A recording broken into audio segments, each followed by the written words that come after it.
Hello, folks, and welcome back to the CD English co-stream. It's been a while. Yeah, since CD Split 1 ended. This is technically the second week of CD, so day 3, Split 2. I just missed last week because the schedule was really fast. It feels like MSI was literally just like, what, a month ago. Not even really from the finals, so yeah, I was not prepared. Ooh. Yo, this is a really cool intro, actually. I like the banners. Okay, sorry. Kind of distracted. Yeah, but I mean, it was just, what, 2 weeks ago that MSI ended? 2 or 3 weeks ago? Yeah, so it's just really short, really fast. I did not expect all these things to start up this quickly, so last week, unfortunately, I had scheduled IRL stuff to deal with. But we're back now for week 2, and I have been told that there's a lot of changes, actually. Most of the rosters have switched up. Pretty much all I've heard about it is mostly from just y'all in the Discord talking about it. And I was told there's some like wild things, like Corinthians apparently just sniped I think it was the Stellar roster pretty much wholesale. Yeah, I don't know what happened to the Corinthians roster because they had some good players like Tyrion, who's vanished. I think is Leleco around still? I don't even think he is. Yeah, Leleco's gone too. Yeah, there's been some huge shakeups actually in the rosters, so I guess we'll go over that as and when we see the teams. We're starting with Flamengo versus Los. Both of them currently sat in 1-1. I'm not going to be fooled this time, guys. Last split, I got baited. You know, I was told and I believed that, you know, Flamengo was a great team. It was supposed to be a great team. It had a decent start and then they flopped. Los as well was a pretty, well, Los is still a pretty good team, I think. Like this is still a strong roster. I don't see them crashing and burning. But they're 1-1. Who did they lose to? Los beat Corinthians and then lost to Kaboom. Okay. Spirit Gaming, up until it's still a pretty stacked roster on the top side. I think Geek's pretty good. I'm not familiar with Dudu. Duda? The name sounds familiar. Los Grandes. Oh, he's the Los Grandes player who's been loaned out. Okay. This is 20. Oh, he was a sub. So I don't think I've actually. He might have subbed in a game or two or something. The name sounds familiar, but he hasn't really been playing much in Tier 1 or 2. Well, not in Tier 1 at all, and not much in Tier 2. Flamengo definitely made some changes. They dropped pretty much they dropped the entire roster, and now Ninja Kiwi doesn't have a team, which blows my mind. I didn't think Momoshi was bad, but I also don't think Momoshi was like insane. It doesn't blow my mind quite as much. We do see Trigo and Damage reunited though. Reunited, and it feels so good. These two guys, they just don't miss for some odd reason. The laning from them isn't the strongest part though. The team fighting for Trigo's always been the strongest part. Envy being down here again, still hit or miss. Disney, I think, was on Rats or Dopamina. I forget which team he was on. He was fine. He was okay. And then up against Los, this is going to be a bit of a tough one for Flamengo. Mix is good though. I like seeing Mix versus Super Clever back in CB LOL. So happy to see them kind of clash off again. I actually think Trigo Damage might mess up Natuno and Sanghyun. Natuno looked a bit lackluster last split, so let's see if that's changed at all. MG was good, but Envy on his day is good, so on paper the matchup should be good, but if you're looking at like how they performed last split, it should be Los favored. Yeah. Like I said, I'm actually low-key happy that Flamengo just completely blew up their roster and just went with a whole different team. Like that roster had other issues. Like it's not a skill issue, it was just like a mental thing. I'm guessing. Yeah. Oh, right. We're looking at who they played, right? Because Los lost to Kaboom, which is here at Gaming, potentially understandable. Flamengo lost to Kaboom as well, and then they beat Red. Oh, so this was the other team I heard a lot about, Red Academy, that they sucked because they're 0-2 right now. They lost both their games. But what we have to remember is they got gutted, guys. They probably need time to figure this out again. Like, having Nero come in is a big change, just because the jungle connects every single lane. So that's kind of an issue. Actually, with Kojima and Mago coming in, their bot side should be stable. Weird that they lost both their games. I mean, they lost one to Flamengo and Heat Academy. Okay, Cage should still be good. They kept most of their team. Alpha 7's an interesting one. Alpha 7 and eChamp, actually. This is Dopamina and Rats. Because the team that was forced to relegation was Flamengo and they defended, so there's no new teams in technically. Yeah, this is still the Rats roster. This is completely different. I think the only remaining player is Bulas, right? From Chicago Bulas to Dopamina now to eChamp. Oh, so they wiped out the entire team. Hey, but Crazy Guy Randall's back. Love this guy, man. He's so fun to watch. He's like Grell. It's really fun to watch. Kind of suicidal at times, though. Random Gap. Is this RD Gap? Oh yeah, it is RD Gap. Okay. So we've seen him before. Back on Trope Horizon. He was alright. Yeah, he had some good moments. Skuro? Oh, he got replaced by Dudu. That's interesting. I thought Skuro was actually really good. With Telos, this bot lane, okay, I could see them actually this roster doing a lot of damage. Their top side is super strong. I still think Chiari is one of the best top laners in tier 2. And definitely comparable to tier 1. At least independently.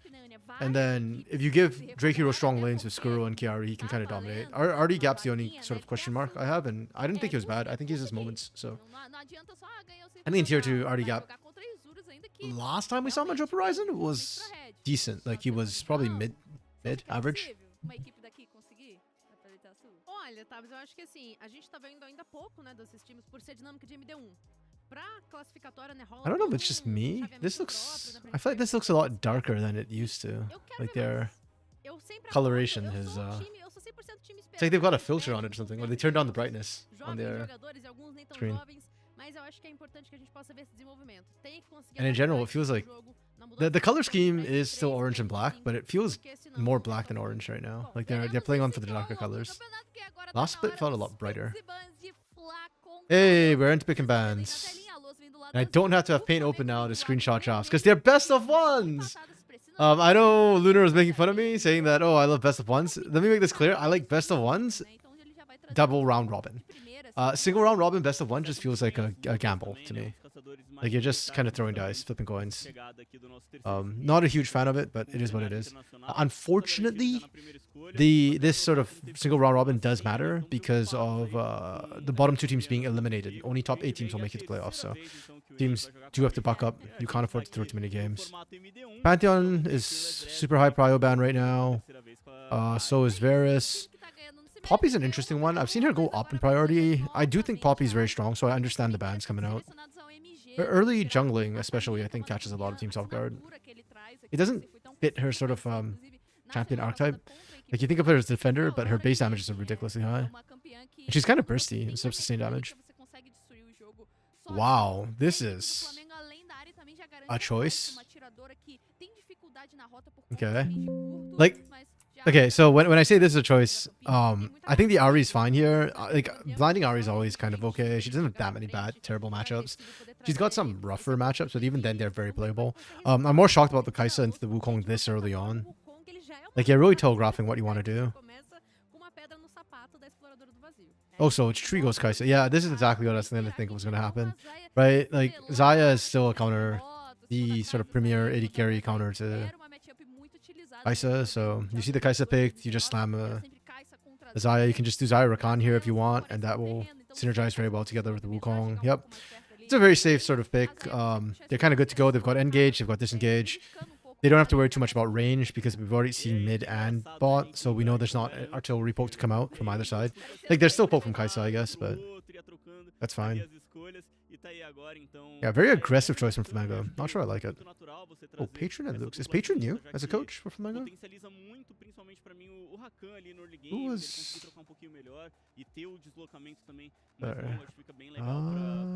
who was their coach last split? Wasn't Patron, was it? Oh, wait, overshot. Yo, Strix and Teoben. Now it's Patron and Luke's. Luke's was Cage Stars Academy, if I recall correctly. Huh. Okay. Yeah, so I guess it's a huge change up in sort of how they want to play. Okay. That's fine. We see the Vi come through. Vi Ari still really strong combo. Nothing Los could do when they pry out the Wukong first, but that's okay. I think it's very playable. Again, Xayah kind of messes both of them up. You can only Featherstorm one of them, but still.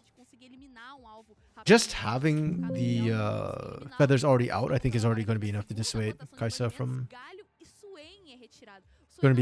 being able to get in. If she dashes in, you just feather call and then she dies. Hey, Bren.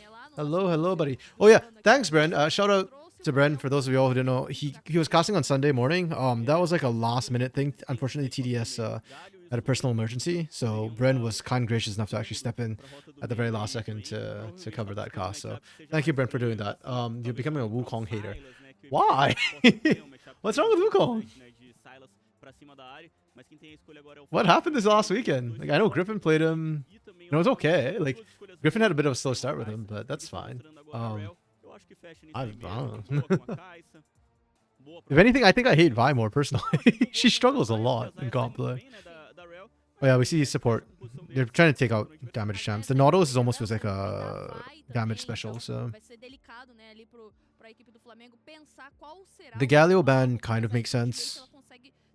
Because it messes with Ari. We talked about it on the weekend in OTA South. I really don't like Ari playing into Galio. It's not like Ari can't do anything, it's just that that lane is kind of neutralized. And then the Swain ban to me is actually really interesting. I don't recall if MG played it, but the Swain ban almost feels like a compositional ban because they are all close range. Silas just doesn't die in that sort of situation.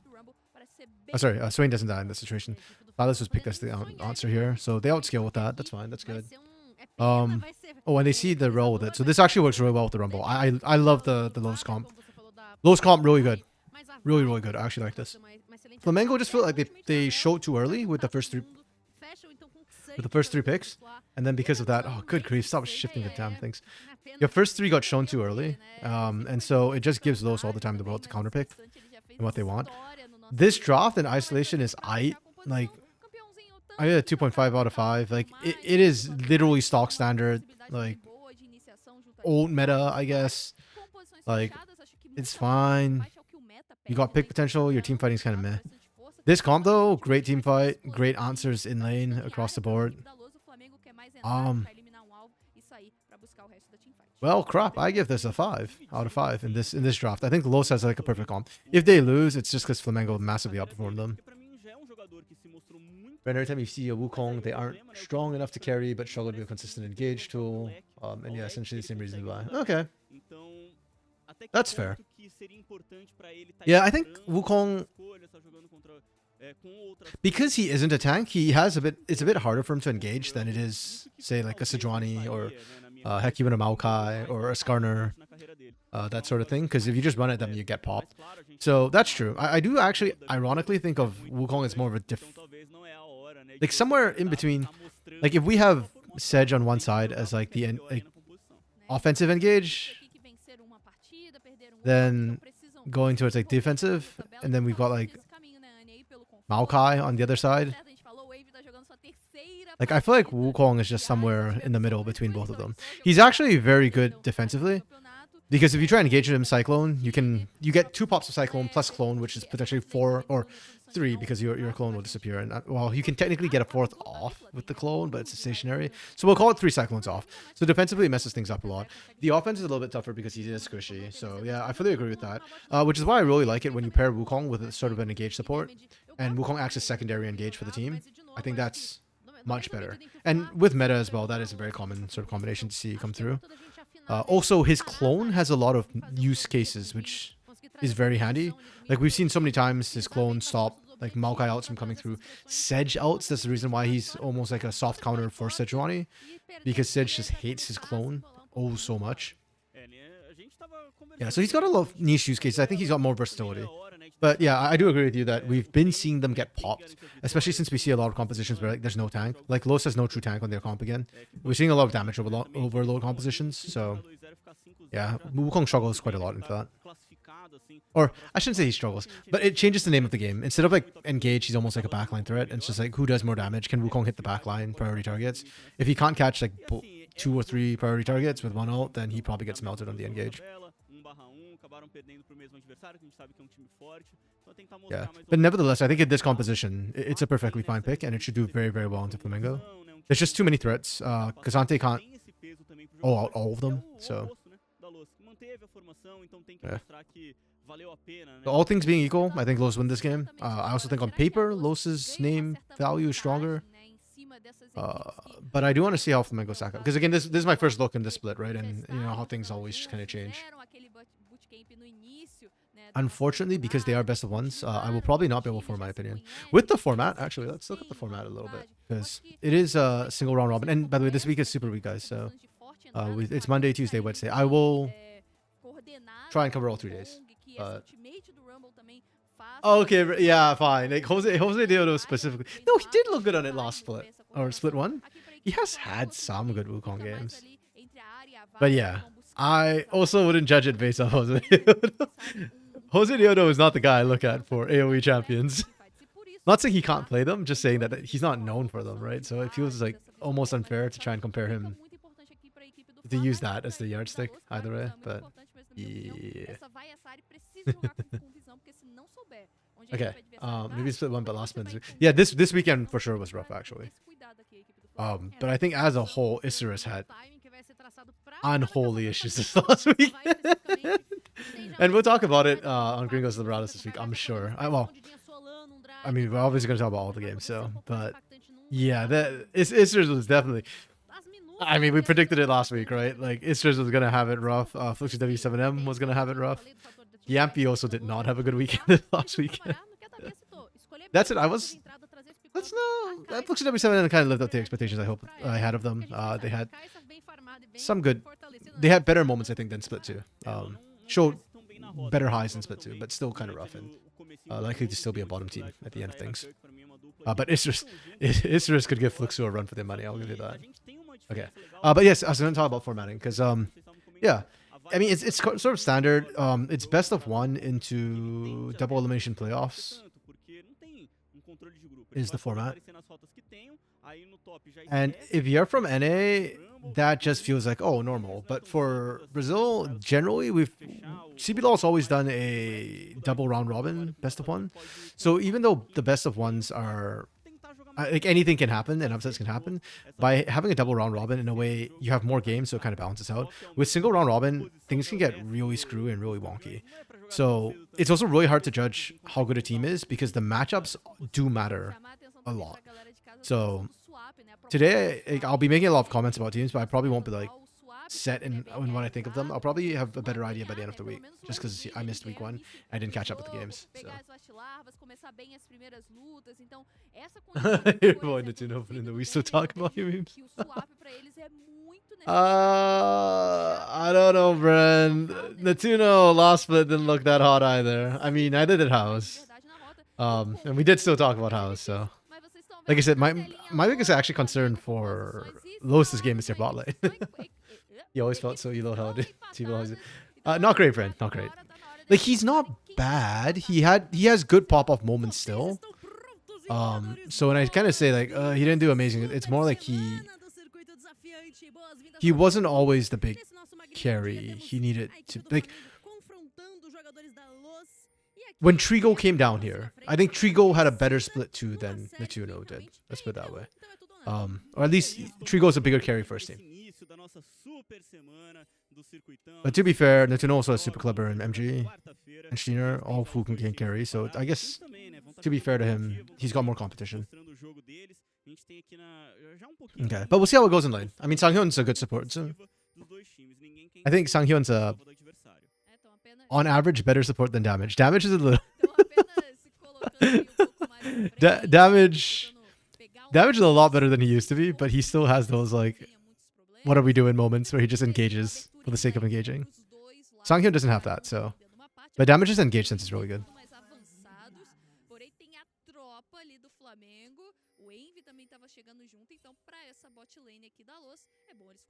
Okay, so they didn't have eyes on Envy. They shouldn't know Envy's here.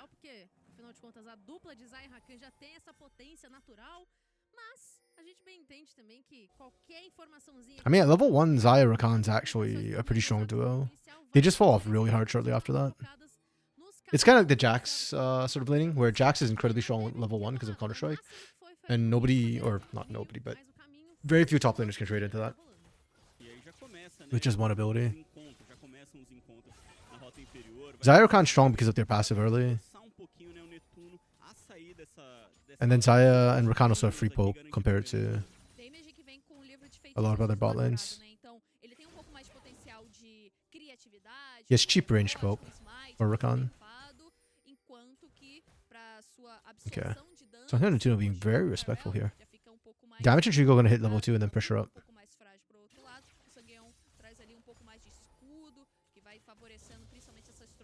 Low-key, I kind of don't like that Natuno's not hitting damage for stepping up there. Like, I understand that the range you're playing at is kind of dangerous, but... Like, your Q... I don't know. We'll see. Junglers are going opposite directions as well. I don't expect to see Shiner really go for any serious gank still 6. He just wants a power farm.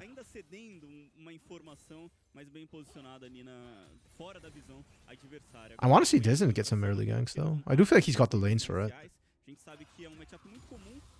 Cassante early can actually do some damage to a Rumble.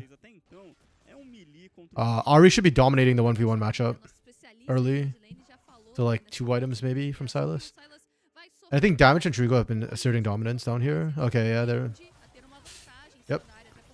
There we go. That's the dominance I'm talking about.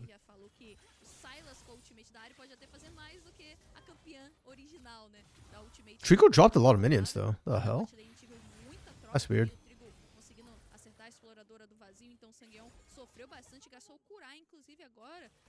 There we go. That's almost to perfection. Natuno has to burn both thumbs. Oh, damage actually burned heal. Okay. That was a choice from damage. I thought just the flash would be enough, but okay.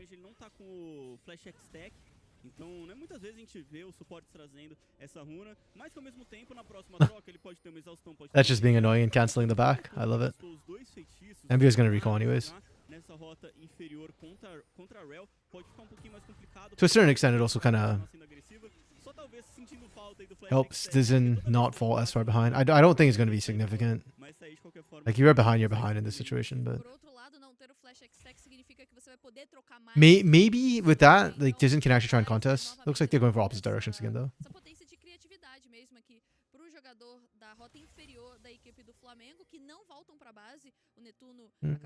Gold's pretty even. Natuno was forced to base early.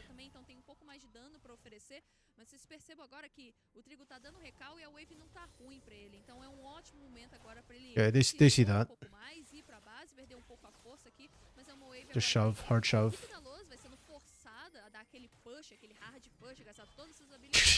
I don't know what damage is doing there. This reminds me of I think it was the Loud game, game 2 or game 1, where Redbird just randomly walks weirdly and dies.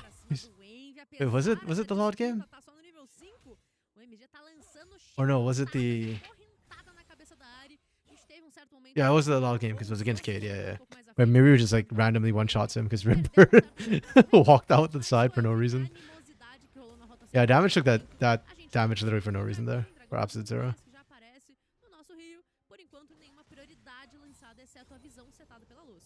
If not for the fact that they already bullied out Natuno earlier, that would have been a really bad timing.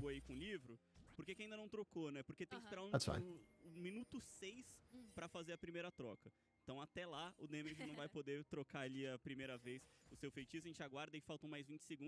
I feel like there's a lot of little things that haven't really been capitalized on. The teams just seem content to just sit back and just lane. Like, we're not seeing any lane swaps come through. We're not really seeing any roams. I know that damage came out the mid lane, but like, it didn't really achieve anything. And just felt like a reaction to desyncing the recalls more than anything else. And not having vision on Sanghyun and Natuno. Oh, nice! That's on Sanghyun actually. Sanghyun kind of screwed that. But good gank from Dizin.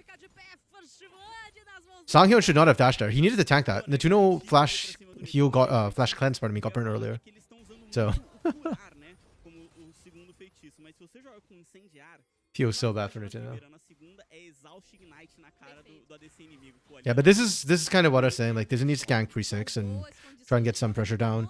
If you get Trigo far ahead enough, it might not matter. But if you don't, if everything's even, Los is winning.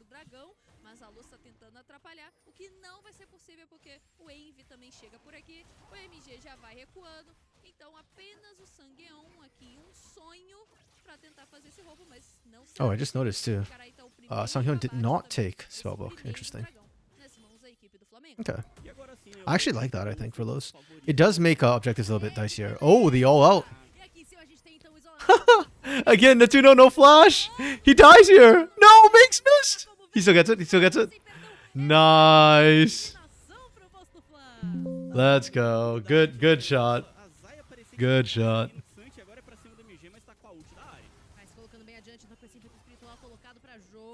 Okay, Los, despite the better composition and despite kind of better scaling in mid game, feels like they're driving kind of on auto a little bit. Like they're sleeping a little bit here. There's absolutely no reason why Natuno should die there. Like when you see Makes looping around like that, you know what's gonna happen. Also, the fact that we send Natuno up there without Sanghyun covering was also kind of a mistake. And they opted for the lane swap first. So it's kind of just like, okay, we tried to be smart, we tried to be cute, and then we shot ourselves in the foot. Not ideal. Oops. Okay, I'm just changing the caption below, because otherwise the teams are flipped on my thing. Okay. I actually think this is kind of risky, but hey, he's getting away with it. Yeah. So the reason why I say I think that's kind of risky is just because Natuno just died. He's kind of behind. He's back in lane and feeling insecure and not really able to back up Sheener. So Sheener's sneaking away grubs at that point. Get one, fine, right? You got it, just back out at that point. Your team was not ready to respond. Flamengo is stronger. But he opted to stick around and try and fight the second one, so he just leashed it for Dizin. It's also doubly bad because Damage also has unsealed spellbook, so they could have swapped for 2 smites and then just secured both grubs, and Sheener can't do squat. That's the big spellbook difference. Like Sanghyun taking the Guardian, I think, is good for the comp and what Los want to do. Like this is a straight up teamfight composition, and I think Guardian adds a lot more in terms of the fights and lane. But okay, here we go. Good collapse from Los. Really nice collapse. Hold on, sorry. I was talking, I didn't see how that got set up. I just want to rewind a little bit and see. Just to get grubs, and then... Okay, so it looks like they're just trying to clear wards. This is kind of bad, though. Like, your wave is crashing. Envy moved out. They're trying to set up a pick on their own. Of their own, pardon me. But yeah,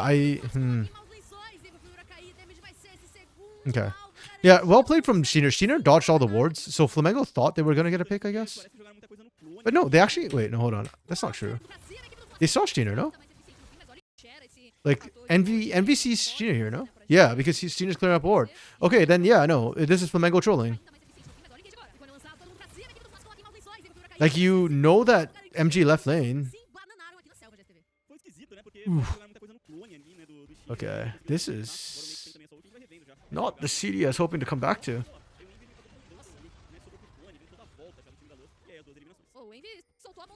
This just feels like little silly mistakes coming through from these teams right now.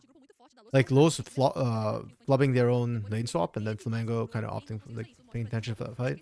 This is not the level we saw of CD last split. The last split they were actually doing pretty well. Heck, I actually thought last split that most of the CD teams were doing better than the bottom JSL teams. By which I mean Fluxu and Fluxu WSM and Leviathan. And Los was doing better than this. But to be fair, I did complain that he felt quite brainless sometimes, the way some of the teams are playing. I'm looking at Yukaboom. So I guess this is just an extension of that. And maybe, I mean, they had 1 week to kind of warm up, but I don't know. Here's the best one. They had played 2 games. Last split, they were playing best of 3s in the regular season already. So they'd have played more games last split compared to the split.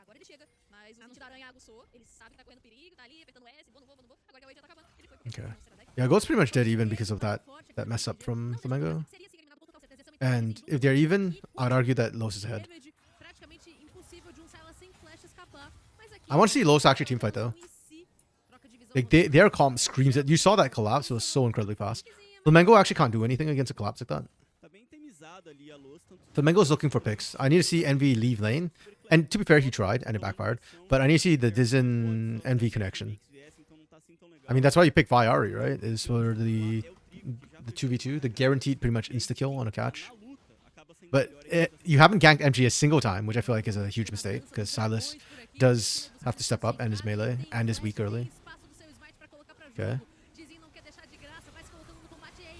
Oh, they get it and the fight. Okay. This is really bad for Flamengo. Like that whole thing is really, really, really bad. Flamengo is just looking to get the dragon and get the hell out. You don't want to fight that. And the fact that they... Oh! Sorry. I was not expecting MG to die there. Did MG just not have enough cooldown, like enough mana, or what the hell happened there? Okay. Oh, he whipped his Q and literally didn't have cooldowns. Okay. That's actually super funny.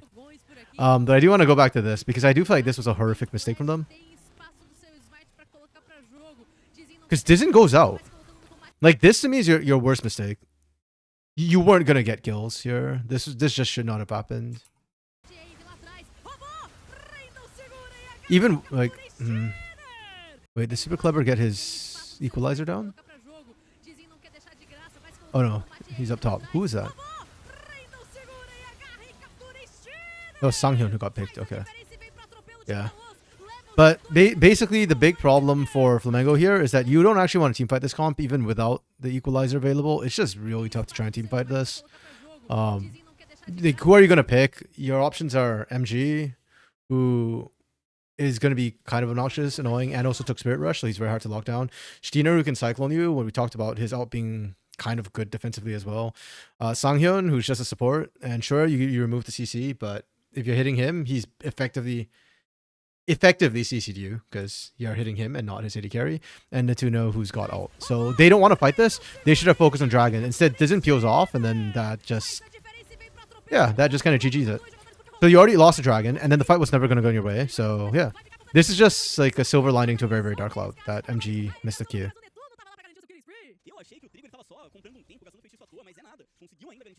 Yeah.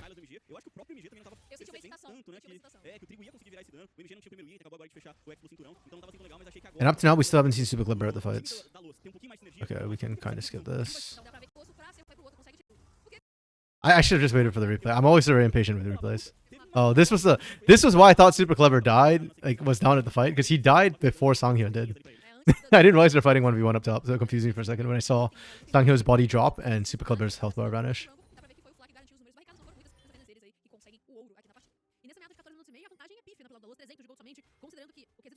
Okay. The gold's actually still really, really close despite that. Okay. Sanghyun still has flash, yeah. Does he get out? No, he does not. Okay. That's a good collapse from Flamengo. One day badly needed. Good for them. I think that's a much better play. They have vision on Super Clever. They know he has no TP, so moving makes up to get that was a good collapse. Numbers. Finally, they have a numbers advantage overload. But the goal's still, again, incredibly close. You're not going for Herald? Okay. I guess they didn't feel comfortable, but that might be a mistake. We'll see. They still have the Assault and Battery. Or, sorry, Cease and Desist, wrong one. Old name. Então, jogou muito longe, né? Muito pra frente ali, tanto o MG como também o Shinner. Acho que falta, talvez, assim, um pouquinho mais de atenção. É muita coisa, né? Que o jogo demanda que você pense. E mais uma limitação agora pra cima do trio, consegue sair. Mas, enfim, é sempre muita coisa, você tem que estar atento. Aí é mais uma, né? Ali o pinstouro fortificado por conta do mapa. Então isso acaba tirando um pouco da atenção Yeah. do que a equipe Okay. fosse acontecer. Você acaba pensando que é um mapa que acaba acontecendo outra coisa. This was high key my concern. A equipe da Luz puxam esse When arauto, Flamengo didn't go for Herald earlier, you kind of just give it over. visão de tudo que tá acontecendo ali no alcance Super Clever actually has TP now, so Flamengo can't make this play. A equipe da Luz garante esse arauto pra cima, garante esse passo à frente do clutch das rotas a qualquer momento, quando rolar a invocação. E observando agora a vantagem que é pequenininha, volta pro lado do Fla, tá um ping-pong. On one hand, Flamengo was playing a better early game than he did in Split 2. On the other hand, I'm still not liking the macro, or the decision making, to be exact. Equilibrado, ao passo que agora, meu mano, Super Kleber, a sua kryptonita está se aproximando. Oh, damage is almost dead already. The equalizer, slightly gratuitous, but to be fair, it's not like Super Clever was doing anything with it anyways. Like, he doesn't need to use it in lane to hold the lane, and he's not been getting to the fight. Não vou compactuar com isso aí, não. Yeah. Prejudicou demais aí o trio do Flamengo que foi chegando na jogada. O damage ele não conseguiu conectar o controle, né? O atordoamento do que. Yeah, I'm very much ambivalent towards how ter morrido ali nessa saída. Flamengo is playing this game. Meio que só um pequeno susto ali pra ele, mas enfim, segue o jogo empatado. Like, we get the kill, don't go for Herald. We force a play down bot into a Rumble under turret without proper control, wave management. Vai colocar o seu pay na torre, vai deixar bem no limite da vida, no limiar, enquanto começa já a se sair um contato pela beirada do rio. Jogadores do Fla um pouco mais I feel like Flamengo have to force this right now. Yes, force it. Okay, let's go. Oh, nice. They got the Featherstorm out. That's actually huge. Okay. Yeah, so the reason I said they have to force it was because Super Clever's equalizer is on cooldown. If you don't force the fight right there, once it comes up, then the fight goes back to the unfightable state. Basically, Flamengo is just trying to play around cooldowns right now. Desync and then fight. And considering they didn't get the kill on Super Clever earlier on bot, like, getting the out was already the best you could hope for, and then just play around that. So.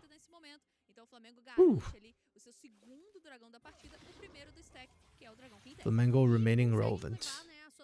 Yeah, Trigo is gonna have to be nutty this game. Envy is going the burn build. Malignant into the Andrews. It's actually not bad, this game.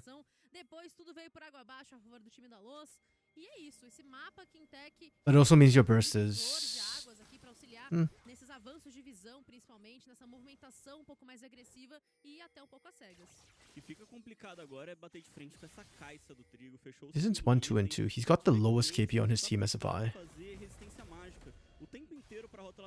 And then Envy has the second lowest tied with Makes.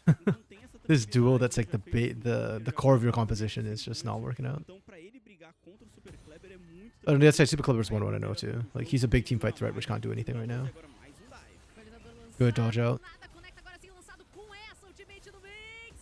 Does he have a shield? No. Okay. Did they buff Cassante? I had this thought too this last weekend when we were watching some of the games. Cassante feels like he's hitting harder again. Like, not a single bit of damage, but...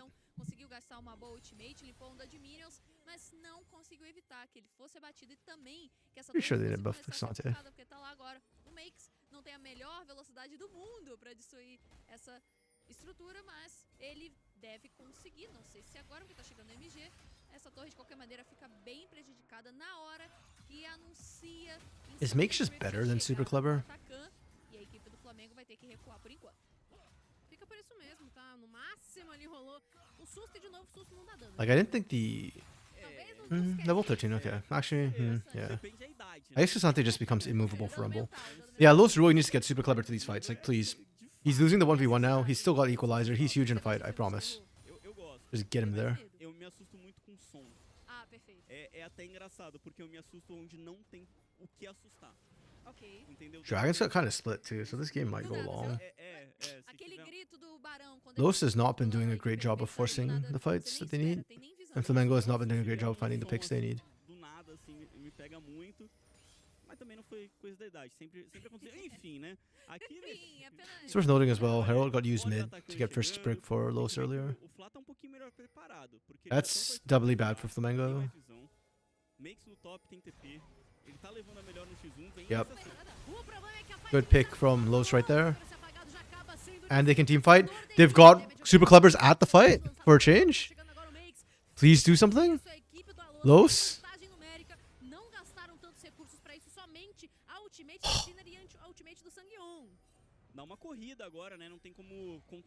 I'm actually kind of sad after that. Like, the setup looked good to actually force something for Los. This is not ideal for Los.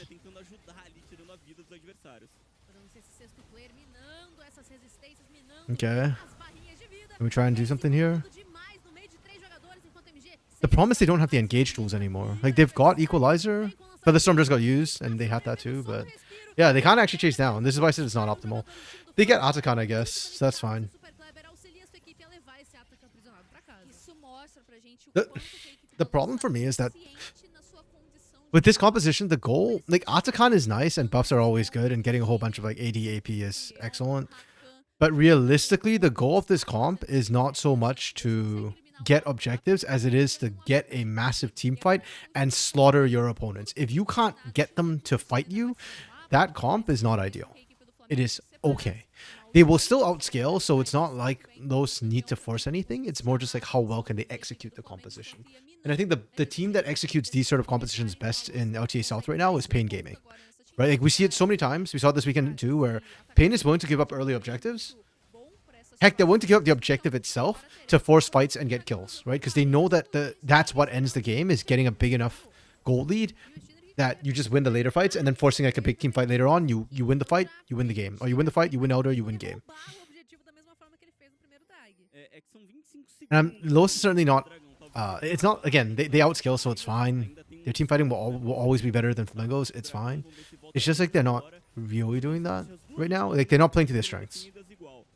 Yeah, they're turtling around the objective too much. I would rather see them give up the Atakan, or like at least reset the Atakan to go for the fight. I don't want to see them give it up, but reset it's fine.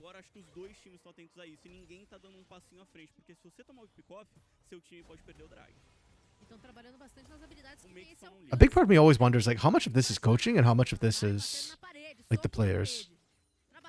Like, are Natuno and Sanghyun here because they don't get that, or is it because the coaches down here don't teach that, so they don't know? Oh, there we go. Finally, the equalizer in a team fight. See? This is what I'm talking about. It's just this easy. They didn't even drop a body. Huge props to Shiner, by the way, for not dying there. But also, that's exactly what I'm talking about. That's what Los want to do the entire freaking time. It's just that easy. And then you can go for the objective. But, like, get those kills, balloon the goal lead, and then becomes unplayable for Flamengo. Yeah, and literally, look at this. Look at this. Highest damage, super clever. The one guy who could not get to a fight to save his life. Holy crap. Hey, Wilkes. Long time no see. How you been, buddy? Okay, the game should be low-key GG at this point. It's only a 4K. Well, I say it's only 4K is a pretty significant goal difference, so. Yeah. Did you catch the games last week, Wilkes? Do you know what's happening here? Can you give me a quick rundown on how Los and Flamengo were looking last week? Because this week, frankly, they don't look great. It's the best of one, so I'm like not sure if it's just like a questionable game. Not ideal? Okay. But that much hasn't changed.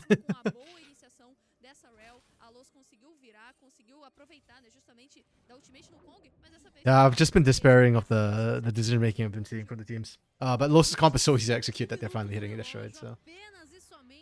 Yes, that is absolutely true. I fully agree with you, Wilkes. Yeah, I was saying earlier too, like, I probably won't make a proper, like, not proper, but I probably won't get a feel for the teams till the end of this week. Like, at least 3 games to try and see, like, how much of it is the best of one versus how much of it's, like, actually a team issue.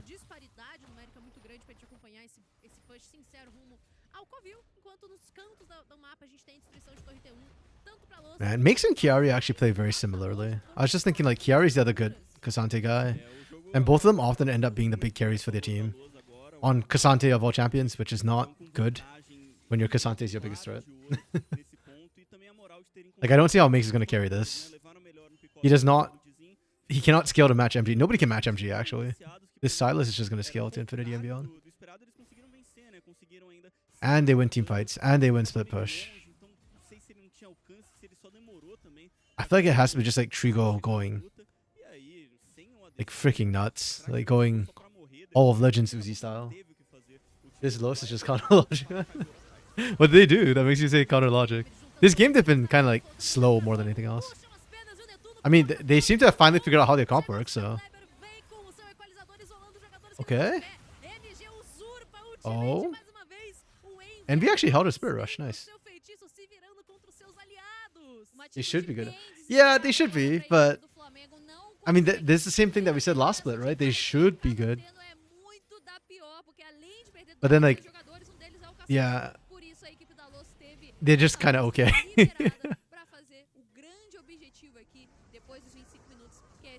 Okay, this looks really bad from Flamengo, but to be honest, I think they just realized that they're on a timer and they're behind, so they're just trying to force a fight and get a pick. But the comp is never going to work, unfortunately, when they're behind, especially into a Wukong. You saw Steiner just completely stop the engagement coming through. There's not really much you can do as Flamengo at this point. Like, it looks really bad, but they're just out of options. I'd say go for picks, but the one thing Los has done really well this game is vision control. So it's really hard to go for picks when they've got this much vision down on the side they're playing on.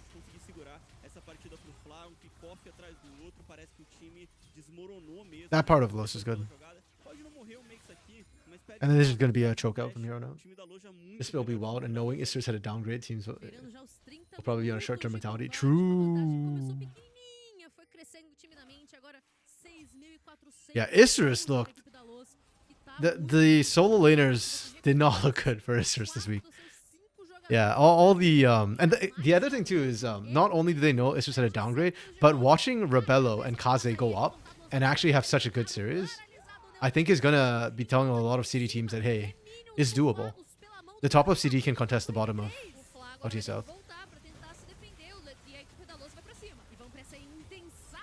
Okay, I mean, killing Super Clever was good. Losing your base to do it, less so. Makes is still alive though. Damn. Makes is baiting them. Oh, Dizen, please no. Dizen, no! After everything Makes just did to bait out everything, and then Dizen dies. That is unfortunate, to say the least.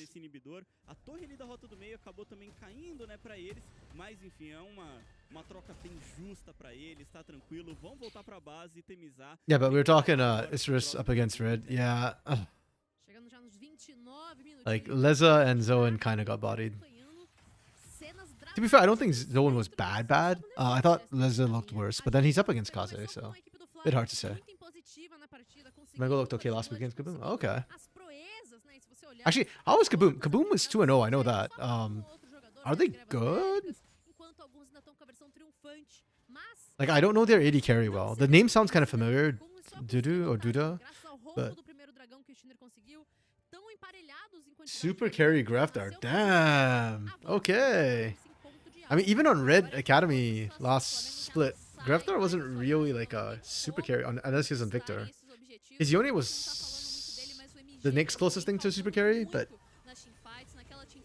like it wasn't like Roamer Yone, you know? Or like Fu Yone? Actually, Fu's Yone is good, but I don't think he's the best. He's got a really good Yone.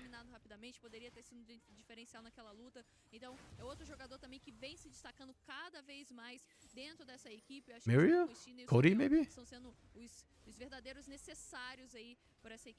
And he wasn't upgraded. Yo!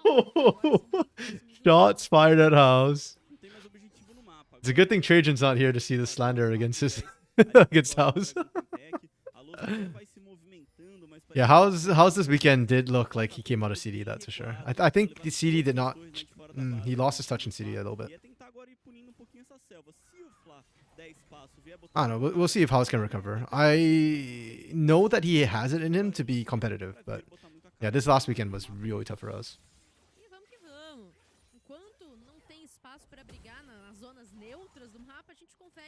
Yeah, the fact that he blind picked the Azir in game 1 and it got bodied was not ideal. I'm actually thinking back. I don't know if I'd say like split 2 or split 1 Graftar was better than split 1 House actually. Because they did play each other and I think House won the matchup, no? Okay. Yeah. This is a skill I'm talking about. Like Flamengo actually not bad start, but there's just nothing you can do, and then you're fighting a team fight team in a choke point with your pink comp that can't pick. It's GG's. The game was kind of settled in draft, but also the execution from Flamengo was just really not there. I don't know if this is a Disney issue. I mean, he did well in, was it Rats? Dopamine? Rats. I think he was on Rats, right? He was fine on Rats. This reminds me more of his INTT days.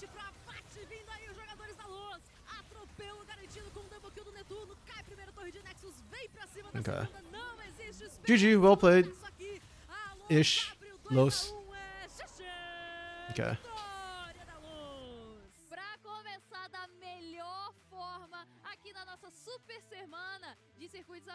Yeah, okay, this felt a lot like old, like CD from last split a little bit, where the macro is not clean, the decision making is not, the decision making and is not that clean either. But at least the teams are decisive and they work together.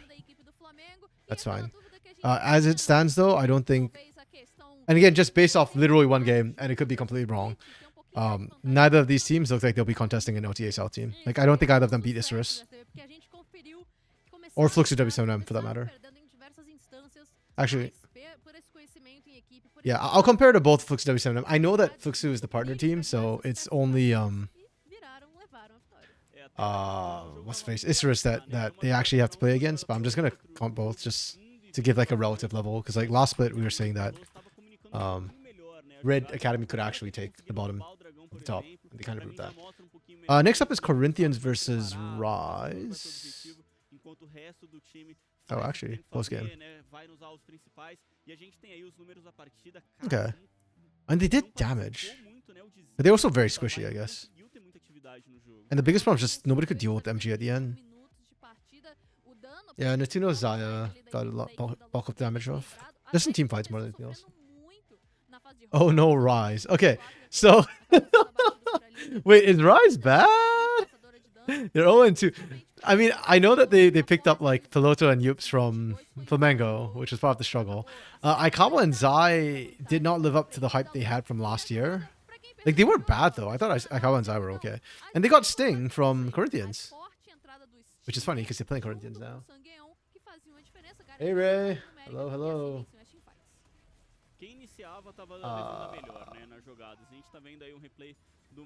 I was just chatting with Wokes about some of the teams, right? I don't know if you watched week 1. If you did, feel free to educate me on all of this, because yeah, I am just getting my first look at these teams, and I was not impressed with Flamengo or Los. But Los did kind of what I expected from Los, from seeing what we saw last split. Corinthians picked up Stella. I'm actually quite happy with that. I think Stella's really... This roster has a lot of potential, so I expect Corinthians to kind of body. How did the Corinthians do in week 1? Corinthians lost to Los Grandes and Stella. What? They're 0-2? This team? Wait. Oh, Judy's playing. Okay. That's cool. Crosstail's back in mid lane. Let's go. And Matsu Cakes is back too. Let's go. Okay, you know what? They lost to Crosstail and Matsukaze. Understandable. Understandable. Stella's retirement home, but hey, but it's retirement home that's working. I'm so happy. I loved Crosstail and Matsukaze back in the Liberty days. Borax Liberty. So I'm really happy to see them back again. Yeah, I've always been a big fan. And Crosstail in mid lane. Okay, that's spicy. I actually thought Crosstail was a better support than he was a mid laner. I feel like as a mid laner, sometimes his hands didn't quite stack up. But I think his map awareness and his sense of engage is really, really good. So when he switched to support, I actually thought he did really, really well. They're a fun team, hell yeah. Who are they playing today, actually? Stella's up against Kaboom. Oh, that will be a fun match. This is going to be a fun match. Okay, but first of all, Corinthians. They lost. They lost to Los and to... Okay, that's just wild to me. Did they beat Los, didn't they? In playoffs? Or did they lose to Los? I don't even remember. Oh, MG as MVP. Yeah, that makes sense. think that makes a lot of sense. So, yeah, Stella beat Los. That's what I thought. And then now they lose to Los. Okay. These two teams are two teams that didn't even make any roster changes. I think they're the only two teams, right, that didn't make a roster change. Oh, three teams. K didn't make a change either. Oh, no, technically they did, because Kise is now in the bot lane, so... Yeah, these are the only two teams that didn't make a roster change. That's weird. Yeah. Junie played Briar. Oh, I missed it. I want to see Briar. You know, I've never cast a game of Briar in my life. Actually, is that true? No, I think I cast one game of Briar in collegiate, but it was like fairly... Like, it wasn't like high level, like masters above level game. And that Briar took over a game. But I would love to see Briar in competitive. I feel like she could be useful. Okay, Ray. That's not why I want to see Briar. Of course that. No, I just think her kit's really fun. Like the whole berserk thing and her ult. I just want to see her ult like just slam across. I was playing about a month ago. No, is it a month ago? No, 2 months ago, because this was before MSI. I was playing with Rafa Casts from formerly LCS and currently casting NACL. And I was playing mid Malzahar, and he was my jungler on Briar. And dude, the ult is so fun. You just chuck it down the lane, like straight down the lane. It's pretty big too, so... Yeah, I could see it working in Kong. Like, just chuck it down the lane, force a gank out of nowhere. Like, it's so hard to play aggressively into that, especially if there's any sort of CC in lane. But, Okay. Rise on paper should look pretty decent. Yup, Sting, Loto. Yeah, I could see this.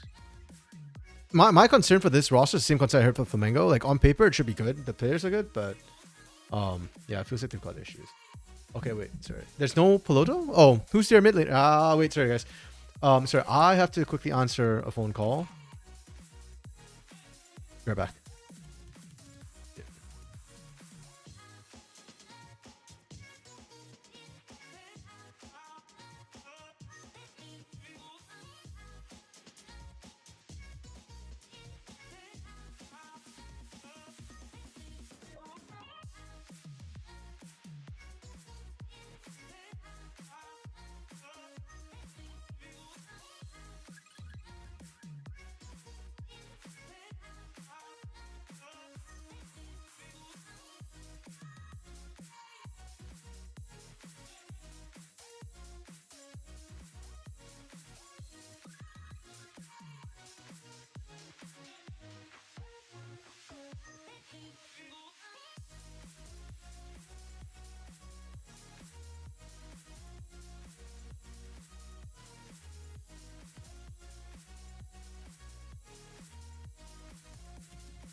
Circuitão, estamos de volta agora com a segunda partida do dia nessa fase de MD1. É uma fase de tiro curto, toda vitória importa, inclusive para essas duas equipes que nem Rise nem Corinthians ainda não venceram. E aqui já você vê na escalação da Rise temos novidades ali na rota do meio e também na parte de atirador. É isso, né? Vão trocando já os dois carries aí, então trazem o Lynx e o BP aí para ser o atirador aí do time. É um time que assim ainda não venceu, então tem espaço aí para bastante espaço para melhorar. Vamos ver o que muda com esses dois jogadores. E do outro lado temos aí o Corinthians, que já trouxemos dois aí, né, para fotografar. Zecas e a Ituza desbloqueado. Tá desbloqueando aos poucos aqui, Ania, mais uma equipe que a gente já conhece, né? Zecas, Milkio, Aituza, Celo e Cavalo, mas a gente conhecia pela Estelai. Agora nessa etapa aqui de circuitão, eles estão pelo Corinthians e precisam vencer, ainda não conseguiram sua primeira vitória. É isso, né? O Big 3 que tava aplicando 3-0 nos playoffs, bateu na portinha da grande classificação para a final, mas ainda assim não mudou, né? Não sofreu alterações alguma na sua line, só trocou de time, conseguiram quase uma façanha de estar só migrando, né? Qual vai ser a organização representando eles por detrás, mas o jogo é jogado, as duas equipes estão sem vencer e agora o draft está na telinha. É isso então. Okay, I'm back. Sorry about that. I had to run out for a quick second. Yeah, see, this is why I couldn't stream last week. I didn't realize it started that early, and so because of that, like I schedule work stuff. So, wait, Aituza? Is that the same? Yes, it's the same. Wait, what's the other team? So it is Thinkers. Yep, you all called it, and it's BP instead of Aikawa. Who is Bippy? Is Aikawa the problem? I thought Aikawa was fine. Amatsune? Currently bot lane for Rise Gaming. Okay, I don't know. I don't think I've seen this guy before. Interesting. Y'all know anything about this guy? Amatsune? Or Bippy? Like, is he good? Is he not? Also, we missed draft. But to be fair, I think they just... Yep, they did the thing where they just dropped the whole draft on. So, that hikey sucks. Never heard of him either? Okay. Well, we get to find out. Who is Bippy and how good is he? Because to be fair, well, Aikawa probably wasn't the best AD carry. I do think Aikawa was still pretty good. And his highs were definitely high back on Fury Academy. So, I do think he's got decently sized shoes to fill. Both drops are good. I actually like Trundle. I think Trundle's really strong in general. Not inherently, but just more what he forces your opposing enemy teams to do. So, I assume Trundle's probably fairly early on. I saw a Rumble up there too. Brendan's easier. I need to see the draft again. I mean, I see a Vi, so automatically I think that makes me favor the Corinthian side of the draft a little bit. Wait, no. What was on the left side? Left side was Corinthians, right?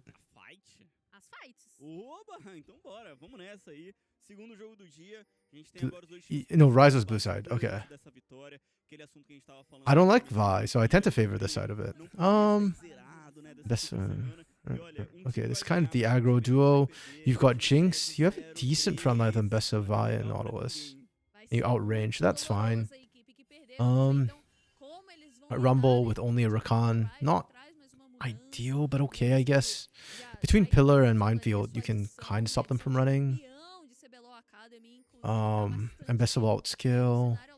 Trundle's gonna melt their front line. Sivir. Okay. Interesting. If Yups without Yampi can... Let's see if Yups without Yampi can return it. That's a wild statement, and it's so sad that it's kind of true. I like the idea of the brothers playing together, but Yups on Pain Gaming Academy look better than his playing with Yampi. Yampi never ganks for Yups is my problem. Like, it's kind of a joke, but also, like, I really do think that actually kind of killed them. So, yeah. Maybe not his brother combo. Yeah. It's insane that Yampi did okay in tier 1. Why? I didn't think Yampi's problem was ever that he was going to run it down. Like, in fact, when he ran it down on Flamengo, I thought that was more his team not following up. It was kind of like the Shinny issue, where Shinny on Fluxu W7M... Oh, no, it's not Fluxu. Was it Fluxu? It was Fluxu. When Shinny was on that team, like, he looked bad because his team didn't follow up. Same thing with Yampi. So, at tier 1, I actually expect Yampi to look better than when he's in tier 2. If his team follows him, or listens to him. Like, I expected the Flamengo team to listen to him more. Let's put it that way. Okay, compositionally, I think I actually favor Rise's comp a little bit more. I do agree that Corinthians is easier to execute in that, or it's more obvious what you need to do, but then I'm partially influenced by the fact that I just saw Flamengo not know how to use this combo. So if Corinthians don't know how to use this combo, they're in trouble. The reason why I favor Rise a little bit more is Sivir Jinx matchup. Sivir can't reach Jinx, but Sivir will actually out damage Jinx in team fights. And the Sivir also has spell shield to stop the dive from the backline, which then makes the Vi RE less useful. Trundle also makes the front line absolutely melt. And then, yeah, I feel like the Corinthians comp will rely a lot on Zekas. But scoring the teams, this is probably like a 4. Honestly, I kind of want to give it a 3.5, but I do think it works well into this comp, so I'll give them a 4 on this side. And I think this comp's pretty good too. I'd give it like a 3. Yeah, I'll give this a 3. I need to see a bit more tank from the side of SCCP, from Corinthians. My big problem is just they don't have enough of a front line to protect your Jinx. The only issue. Your bold prediction is Fluxu W7M will be top 5. You know, Wooks, that is bold, but I also said Loud would be third by the end of the split, so we can have copium together. Fluxu over Loud. Root is washed and Joe is not a great fit.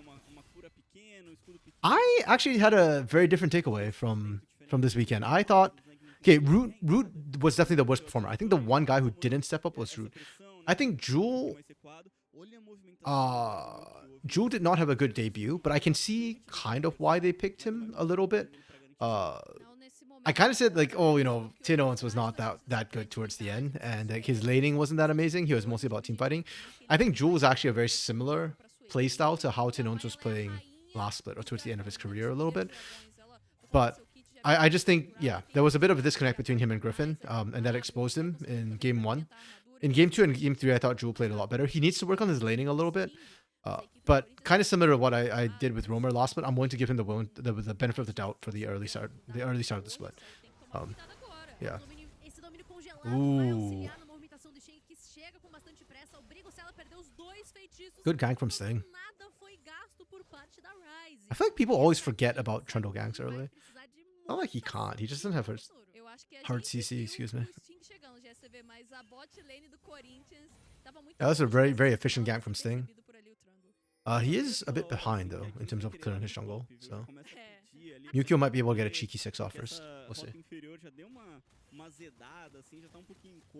Yeah, I think Loud and RED are like the wildcard teams in terms of what they can achieve. So you know, TSL. We'll see how it goes. I would love for Fluxus W7M to go up though. I think I'd be happier to see them go up than to see any team but Pain fail. Let's put it that way. And I don't think Pain and Furia will fail. So. Yeah.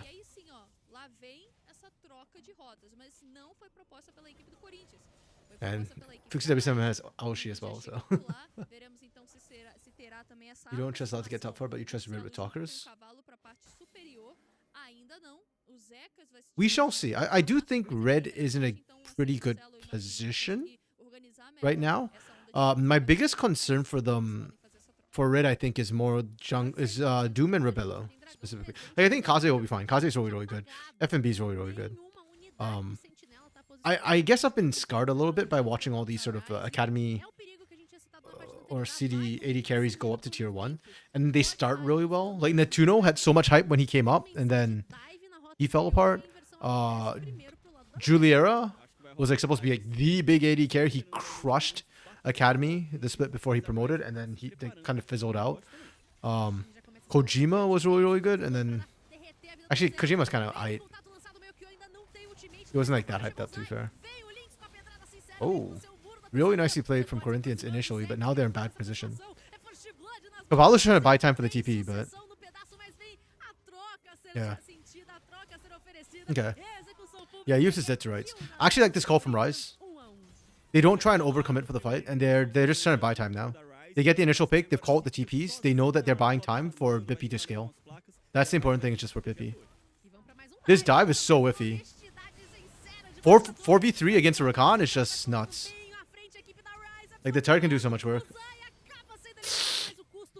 Yeah, this is... After flash. Good flash on Methusa. Super clutch. Ooh. I see. Bippy got a bunch of farm though. I think 2 plates? 1 plate? I think Yups was a little bit early on that. I'm not sure. Like, I feel like it'd be better if he had set up, but I think he also did that just to lock Cello down. I don't know if that's better or worse, to be honest. This is fine. They just fall back. They know better than to try and fight this. They know the TPO channel.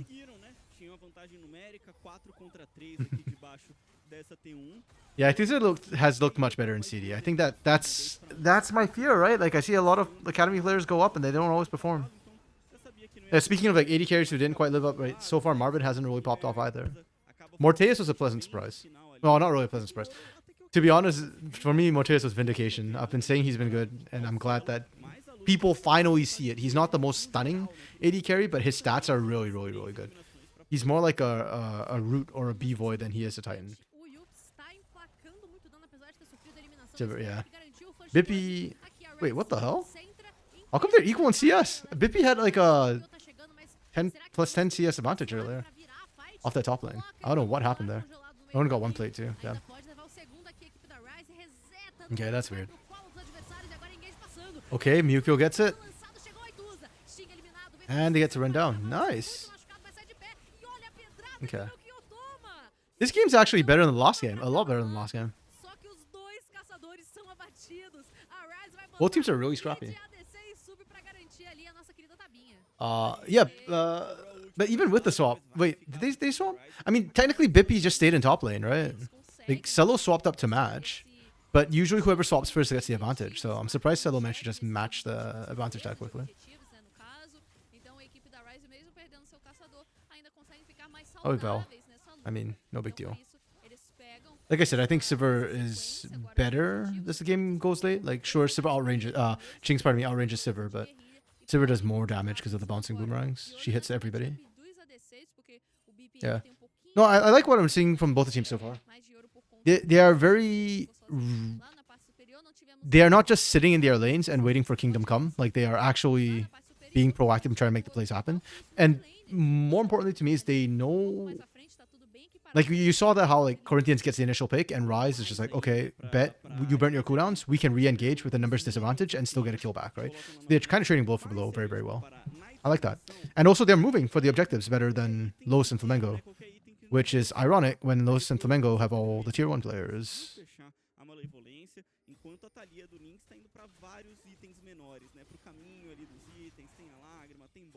Okay.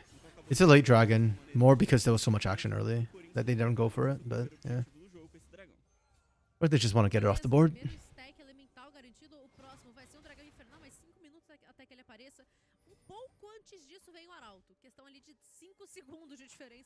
Right now, Rise has better vision up top. Corinthians have better vision down bot, but Ithus is top side. Corinthians want to get vision on whichever side Ithus is on. Again, they want the Vi Ahri combo to pop. And they actually want Cello and Bippy isolated, I think. The range advantage for Cello means that he's going to be able to control this lane. With his ghost available as well, he can outrun on the hunt. As long as he doesn't overpush, he'll be fine.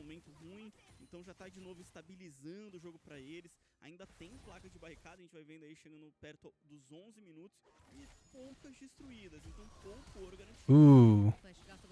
Good pillar from Sting.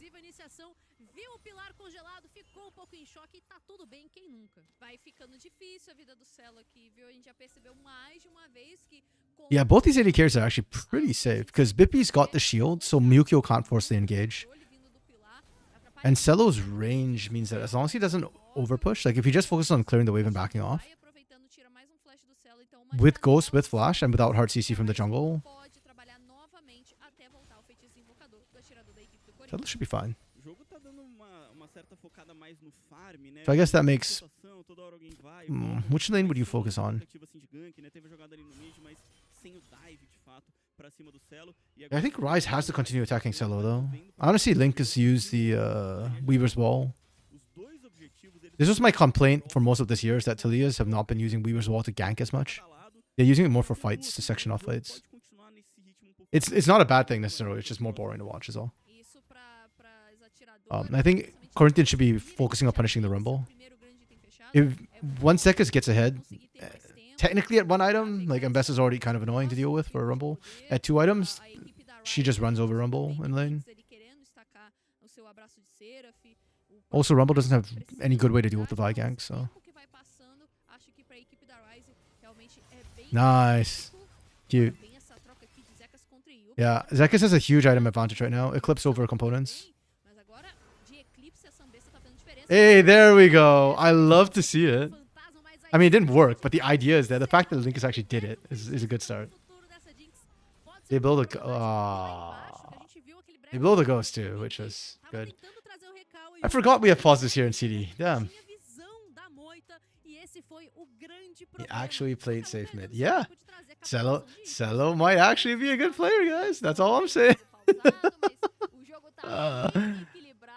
I find it funny that because Cello used to be that guy on the Lucian who's like diving forward and dying.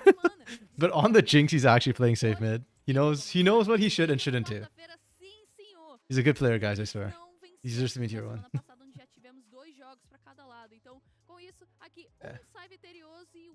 Wait, Ray, I just saw your comment in Discord. What do you mean that they improved with Aegis? Is Lowe's taking Aegis? Eu tô sentindo nesse momento aqui o Corinthians um pouquinho melhor. Eu acho que eles já conseguiram algumas coisas boas assim para composição dele. Over Steiner? That's interesting. Huh. Eu acho que eles estão conseguindo trazer a Jinx e eles conseguiram equilibrar um pouco o jogo que não tava tão legal. Estão chegando agora melhor. Sorry, I'm trying to envision how Aegis works with this particular team. Because I feel like Aegis has always worked with hyper dominant AD carries. Like he had Titan before and then he had Brunsey. I don't think the Tuno is quite the same as either of them in terms of like sheer dominance, so that's interesting. Short term goals, but have to be. Corinthians overstep. You're in the enemy jungle. Why are we so aggro? Oh, Zekis. Zekis wants some cheese. Nice. Instaburst. See, Flamengo, take notes. This is how Vi Ari is supposed to operate. Like the insta picks. That combo right there. Cease and desist into charm. That's how you play it. Okay, real good props to Corinthians, man. Maybe you're right, Ray. Maybe the comp is better for Corinthians. And I was just suffering from PTSD from Los Flamengo. I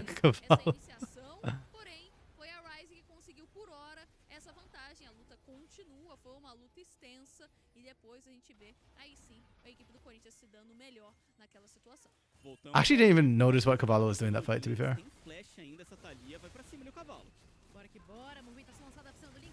Ooh. Really nice seismic shove from Linkus. Hey, Spoods! We are indeed back. Welcome, welcome back, friend. How have you been? How is life treating you? Wait, are you on vacation right now? Like, I think last... Wait, I'm getting things mixed up. I'm trying to remember. Did you go Thailand or was that last split? Spent a month in the UK. Ah, okay. He threw himself into the enemy team. So Cavallo pulled a damage. I see. Oh, they win every game this week. They might keep Steiner, Ray? I don't know. We'll see. I like Steiner, so and I'm having problems imagining what that team would be like with Aegis. I mean, I'm kind of down to see it just out of curiosity, but I don't know if it'd be a better option for them. Vibes, but you're back now after a month in the UK, in the motherland. I know, like, some of my Indian friends joke that UK is the motherland. I wonder if that's true for like all colonies. Would Singapore consider UK the motherland? I know Canada doesn't, even though we were technically once a colony too. Okay. Rise is still playing strategically well, even though they kind of botched some of those fights a little bit. They're still being fairly competitive. Like, we're trading Dragon for Herald right now. Rise is picking up Dragon. It's probably not as good for them. We trade turret for turret, so things are like pretty much dead even still. 1.6k gold is kind of fake. It's kind of spread out, so... And I feel like jungle differentials are not as impactful a lot of times too. Unless you've got a carry jungler. Absolutely not.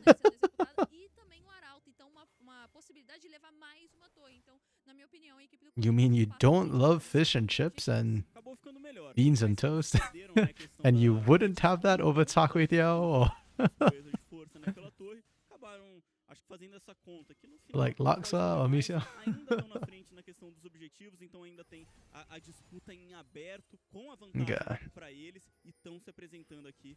Do Rise want a team fight? Normally I'd be calling for a team fight. But whichever team has Rumble, I want them to fight early mid. Vai ter também onda de minions I don't know if they win right now though. pra brigar nesse mapa.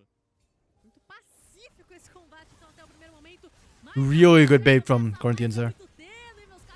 Really well played from Yukio. They're using the rocket really well too from Solo. That's like the third time I think I've seen the rocket just hit. Oh, does he burn? Sting lives. Okay. Oh, Yups doesn't have equalizer or they already used it. Bippy's on the hunt is worn out. He still gets another one at least. Doesn't matter. Celo's excited. Celo's going. He's rolling. Celo GOAT of CD. Let's go. Also, he had kills stolen from him in that fight left and right, but we take those.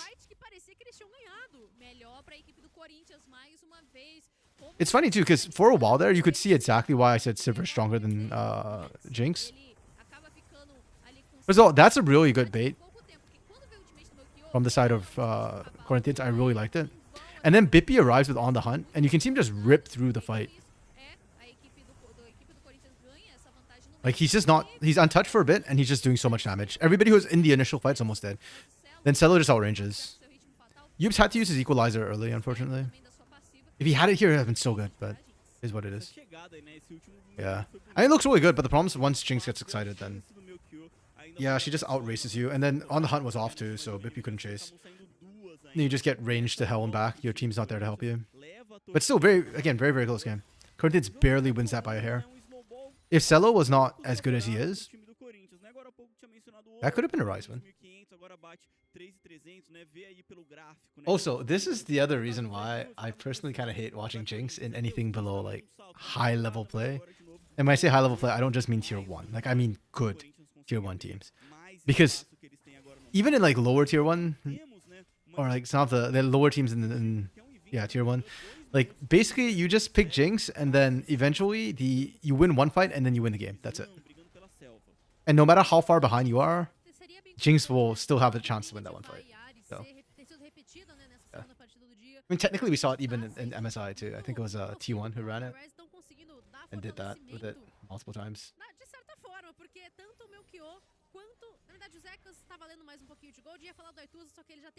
But again, not taking anything away from Celo. Celo played that fight well, and he'll do it again. I'm sure. Bippy's been not bad so far, though. I mean, we didn't get to see too much of the laning because they did swap away from Celo. But early on, they were winning. A great pillow from Sting. Good flash. Okay. Yeah, see? Rise is being competitive. I don't like that ult from Yups. I really don't like that equalizer from Yups. Like, no shot you're going to catch up. Kind of wasted. Até que foi NT ali, né, pro time do Corinthians. Jogaram meio tudo pra cima do Lynx, que já gastou o flash de novo e tinha a rota de fuga pelo portal Hextech. Perderam pouquinho. Yeah, it's kind of funny because now the Vi Ari comp, who should be the pick comp, is not making the picks. It's actually Rise who's trying to be very careful with their picks because they're behind in gold. I mean, that's a fantastic pull from Sting. More of that, please. Yeah, this game's way better than the Los Flamengo game. Hell yeah. Então os objetivos nascem juntos, morrem juntos e demoram a voltar. E agora sim, Atacan aparecendo na rota. Yeah, Atakan could be where Rise can make a comeback. Logo na sequência, pra ter muita coisa. They could still do it. I suspect both teams are just going to wait for their AD carries to hit 2 items before they go for anything crazy. Like, I'd be surprised if they go for Atakan before that. I think they need to find a pick first.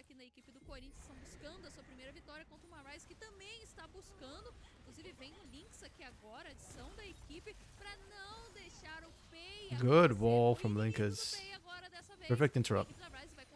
Shelly did nothing. Okay. I see you, Rise. Muro literalmente ali na frente do Arauto. Só que o seguinte, esse muro, ele atualmente, né, vou dizer que é uma habilidade bem importante para as lutas em equipe. I guess Linkers does make all the difference. Let's go. Pelo Atacan, é uma ult que muda muito. 3-1 and 2, highest KP on his team. Então é um custo alto que eles têm. Has KDA on his team, I guess. Vamos que vamos, 21 minutos no relógio. A dinâmica da partida fica nesse toma lá da cá, vantagem de gol de não desgastar. Okay, Rise is first to the objective. They get set up vision, which is kind of important with their comp. O Dragão tá presente no Rift, a equipe da Rise pisa primeiro no Rio e vai buscando cleansar visões, dominar integralmente o Covil para não serem pegos de surpresa, porque Wow, very, very patient. seu kit facilidade de entrar. 80 carries have hit second island, by the way, IE for both. A equipe da Rise chega aqui primeiro, esse dragão já tá por ali. That dagger, it's a small thing, but it actually might make all the difference. Visão de dentro do It's gonna mean one, maybe two more boomerangs off in the onde a Rise fight. está agora com uso de habilidade. Rocket as poke and as vision. Celo is firing that off at Dragon. Tá sendo executado, estoura a luta. Encantado agora com pedaços Zais. Oh, Zai is still stuck there. Mordidinha. Yikes. Vem devolutiva, vem custo That's 3 big ultimates from Rise used right now. Yeah, Corinthians want this. They want this bad. Quer continuar a luta, né? Continuar partindo pra cima. Já foram alguns tempos de recarga. A ult do cavalo acabou ficando no escudo de feitiço da Sivir. E a The problem for Corinthians is, sure, they burnt more ults, but they used both their big teamfight ults. Now it's all their pick ults that are available. Eles vão ceder o espaço, mas tem dois objetivos aqui na mão do Oh, I think this is sat on a ward. This could be bad. Deixar esses objetivos serem iniciados, inclusive. They went for Atakan instead. I agree with you, Ray. I think that was free Drake. Atakan's a lot scarier. Yeah, now that the ward's shown this, surely Rise is all in on this right now. I know that you don't have everybody there, but you have to. I hate this. That was really awkward from Rise. Really well played from Corinthians. Corinthians have balls, man. Did not expect them to do that, but huge props to them for doing it. That was a really good play. Foi ousado aí o time do Corinthians. Escolher o objetivo que é mais forte. What do you mean? I thought you were supporting the Corinthians draft and them. Mas que vale mais. Hey, Lunar, I did not strike CD. I explained at the beginning of the split, of the stream, pardon me. Basically, CD and even LTA South actually started earlier than I expected. Usually we have a bit more break, so I scheduled some work stuff for that period, and then found out that CD was starting that early. So I had work stuff that I scheduled last week, but I couldn't. Yeah. I would never strike CD. I love CD. O Zekas é uma ambeça, por isso ele tem bastante mobilidade. Ele saiu, inclusive não temos nenhum objetivo claro aqui, objetivo neutro claro no mapa. Ainda falta Yeah, CD gives better games. Okay, no, I shouldn't say that. They give closer games a lot, which is more interesting. This last weekend of LTA South, I got to cast Pain, but unfortunately the Saturday games were very one-sided. So the Sunday games were nice though in LTA South, and then we follow into CD, which is hell good. Those games all around. Inimigos do P, a equipe da Rise não deixaram que a torre fosse desbalanceada, né, desbancada nessa sua questão de vida cheia. Porém, 1 minuto para nascer esse barão. Começa já essa dança por recursos. A equipe do Corinthians muito ousada na Actually, despite the fact that Corinthians got the Atakan, the flowers are actually closer than they usually are, which means Rise has been just picking up more flowers in general. That's one of the reasons why I kind of don't love Atakan that much. I feel like a lot of its strength is... Like, it's an advantage, but it can be whittled down. It doesn't feel as impactful to me as, like, the Drakes. Oh, we are going deep. Great flash from Sting. Does he die? Yeah. Oh! The pillar from beyond the grave. Shafted Mukio. Nice. Damn. Okay, that's worth. Celo for Bippy is kind of worth. Yeah, Zeka's... See, this was my concern a little bit with this composition when I saw this. I'm pretty sure I said it earlier, but the Ambessa's gonna have to do a lot of weight. Zekas has to do a lot with the Ambessa, unfortunately. He did.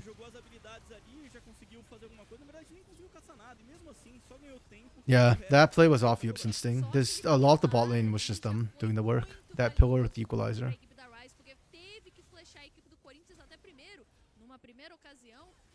The execution was kind of messy from Corinthians, but I do like that they went for it. I do think the play was right. Just the way they executed was wrong. Like, they wanted to secure a bit too many kills in the back end of it, and Rise had a great reaction. And just like that, our gold's dead even again. Hell yeah. I believe they're making superior plays. What do you mean, bottom feeders winner? I will take that they are not the best team currently. I will give you that, because they did lose Ultra to Furia. But they're not bottom feeders. They're still the second best team bar none right now.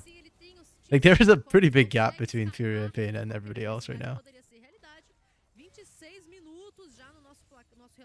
That said, that is arguably the least interesting game. I don't know. It is a top of the table game, I guess. I shouldn't say that. I think I'm actually casting it this Saturday, so I'm just way more interested in the other teams right now because Fury and Pain didn't make any changes, so whatever the result is, it's just kind of like, okay. Like, they're known quantities. I'm still trying to figure out Isurus and Loud. So, I'd love to see more of them. And I mean, I want to see more of WCW too, but I don't think they figured themselves out much less. Yeah. Oh, definitely I think Pain can win. Like, I do think the teams are still pretty close and pretty even. Like, what happened in the grand finals to me is just like a Pain choke, which unfortunately has happened too many times before.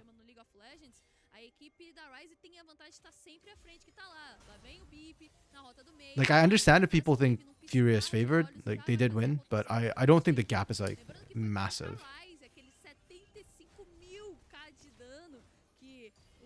Trying to take some advantage by you. I did pretty well at MSI, so hopefully that means that he woke up a little bit. I did not watch the other international tournaments, so I actually don't know how he performed there when they beat C9. Oh, nice engage from Rise. From Zai, really good engage. 80 carries died first.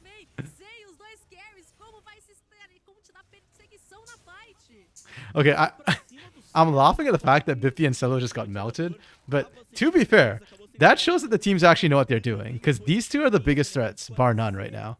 So they should be focused by everybody and their mothers.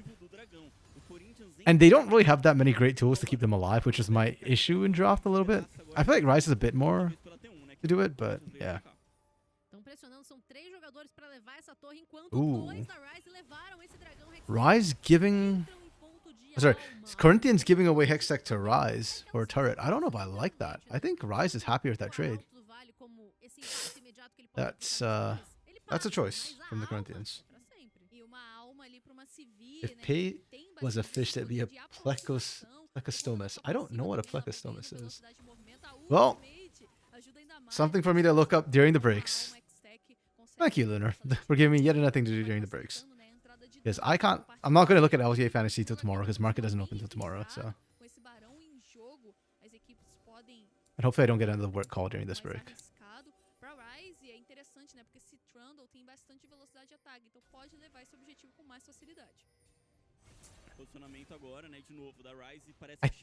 I think the skilling is actually pretty even between these two teams right now. I slightly favor Rise, but it's like 55-45, less maybe. Like 52-48. Like I think Trundle's skill is better into teamfights than Vi does.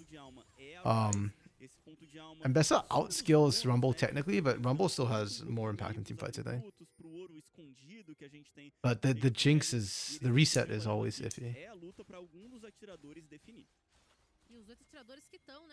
Oh, Celo, please, no.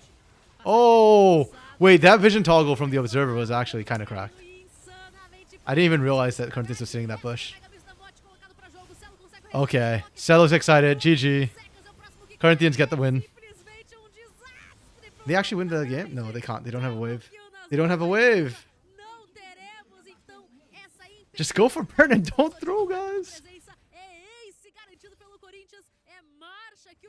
Can they end? 40 seconds? 30 seconds. 30 seconds. I mean, they have a Jinx. Jinx destroys turrets. Okay, good call. I guess they do win. That was a really good bait from... I love the vision toggle. I'm literally going to rewind just to watch that vision toggle from the Observers. It was so good.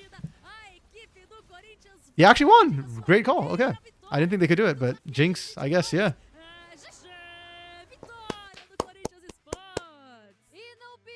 Let's go, Corinthians! Former Stella! They're finally on the board. I do feel a bit bad for Rise that they didn't win. I think they did generally pretty okay. Bippy's positioning in teamfights could use a little bit of work, but he wasn't like the big reason why they lost, to be fair. I think their loss was justified. Like this, oh man. This was so good from the Observers, the way they toggled vision. I didn't even catch that. e eles estão se preparando. Like, I knew Cavallo wasn't there, and I didn't see Mukio slip in. It's so thin too. So, I think did he Vault Breaker over the wall? Because yeah, like, he must have. Oh, that was so good. Yeah, he Vault Breaker because he didn't Vault Breaker there. He just used the ult right away, so he Vault Breaker over the wall. This was so good, and Cello is not under any threat at all. Like, even the pillar was used defensively. Bippy comes in from the side of the fight late, unfortunately. Like, he's pumping out damage. I want to see his post-game damage stats because I think Bippy did work, to be fair. It's just what do you do, right? The fight's already done before they can get in there. Really nice from the Corinthians. That whoever made that decision, A++. S tier. Yeah, I saw y'all talking about like the name for Corinthians. I agree. Just put like Corinthians, man. For this game instead of SCCP. For like gringos like me who don't know the football team, it's like, how does Corinthians equal SCCP? I mean, y'all have educated me on why, but still kind of weird. Rise is no Flamengo. True. Both these teams I thought played better than Los and Flamengo did. This game was good to watch. They were proactive. They were trying to make plays. The setups were a lot better for one. Like, they actually set up proper traps instead of just walking at each other. The vision was actually interesting too. The vision control. I think Rise generally had better vision control. But like the one time they got caught slacking was the one time they died. And then literally just went off. That was my point about Jinx. Is that this is how Jinx games go, right? Like, everything's close, everything's even. Heck, Jinx can be behind 10,000 gold, and I'm not even exaggerating when I say that. I've seen way too many Jinx games come back from a 10k gold deficit. And then Jinx just wins one fight and ends game. That's just it. Like, at 3 items, win fight, end game. It's so disgusting. And because she gets that huge movement speed buff when she gets excited, oftentimes when a Jinx wins a fight, it's going to be like a 5. It's going to be an ace or like 4 people dead. And if it's a 4 people dead, it's usually because the last person left really early or just wasn't at the fight. Oh, this is so good. Like, you can argue that Rise was... They made a huge mistake by walking in there blind. I'm going to be honest, like... Who would have thought, right? Like... You had a tiny little bit of vision, I believe, catching... Oh, frick me. I forgot who was on that team. Catching Mukio, that's who it was. On the Vi. I think they saw him in the jungle at one point, so didn't expect him to Vault Breaker over the wall. They gave Zekas MVP? Okay.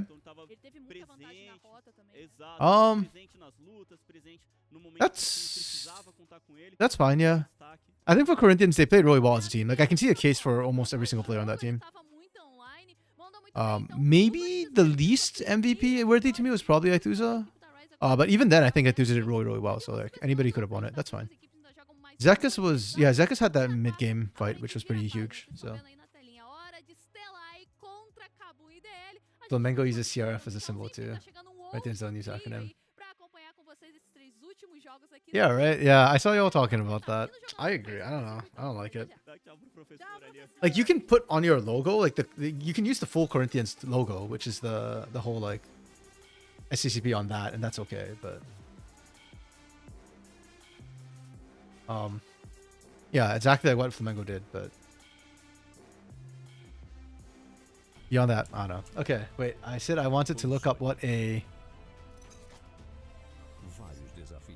hold on, let me open an incognito tab because I have no flipping clue what's about to show up when I look this up.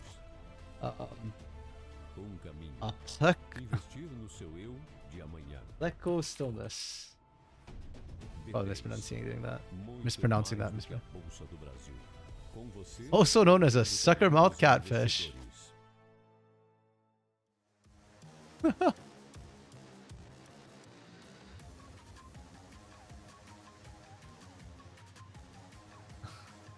I mean, I don't know if I'd call them a catfish exactly.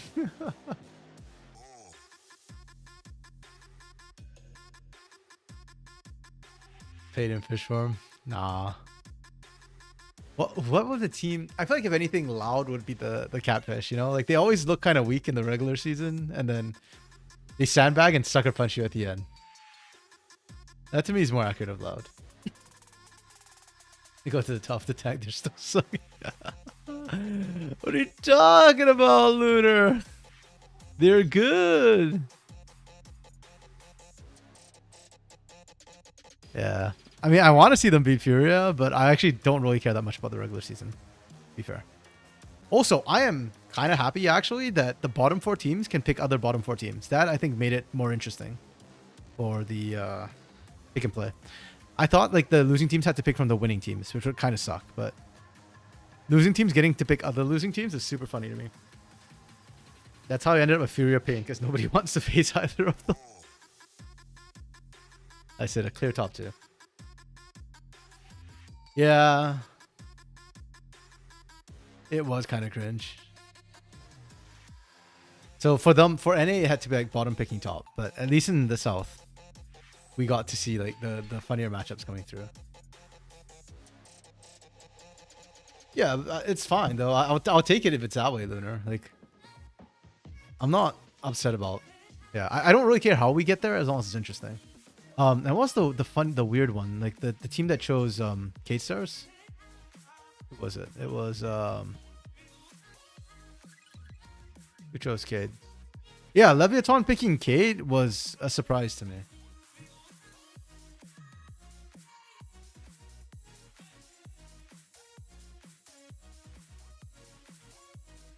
I thought they'd probably pick Red instead, but or even wait, Lev got second pick, right? So they could have picked Loud. I'm surprised they picked Cade. Sorry, yeah. Why did Lev have no choice? Because Lev is 0-2, Loud is 1-2, right? So the same way Fuxu picked Isris, Lev could have picked Loud. Loud looks better than Cade. Loud literally just lost the Cade. But okay, so personally, I actually agree with you, Lunar. I do think Loud looked better. Or how do I put this?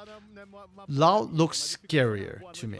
Obviously, they performed worse than Cade on the day, but Loud looks scarier to me. I personally agree with that. But I know a lot of people don't agree with that. So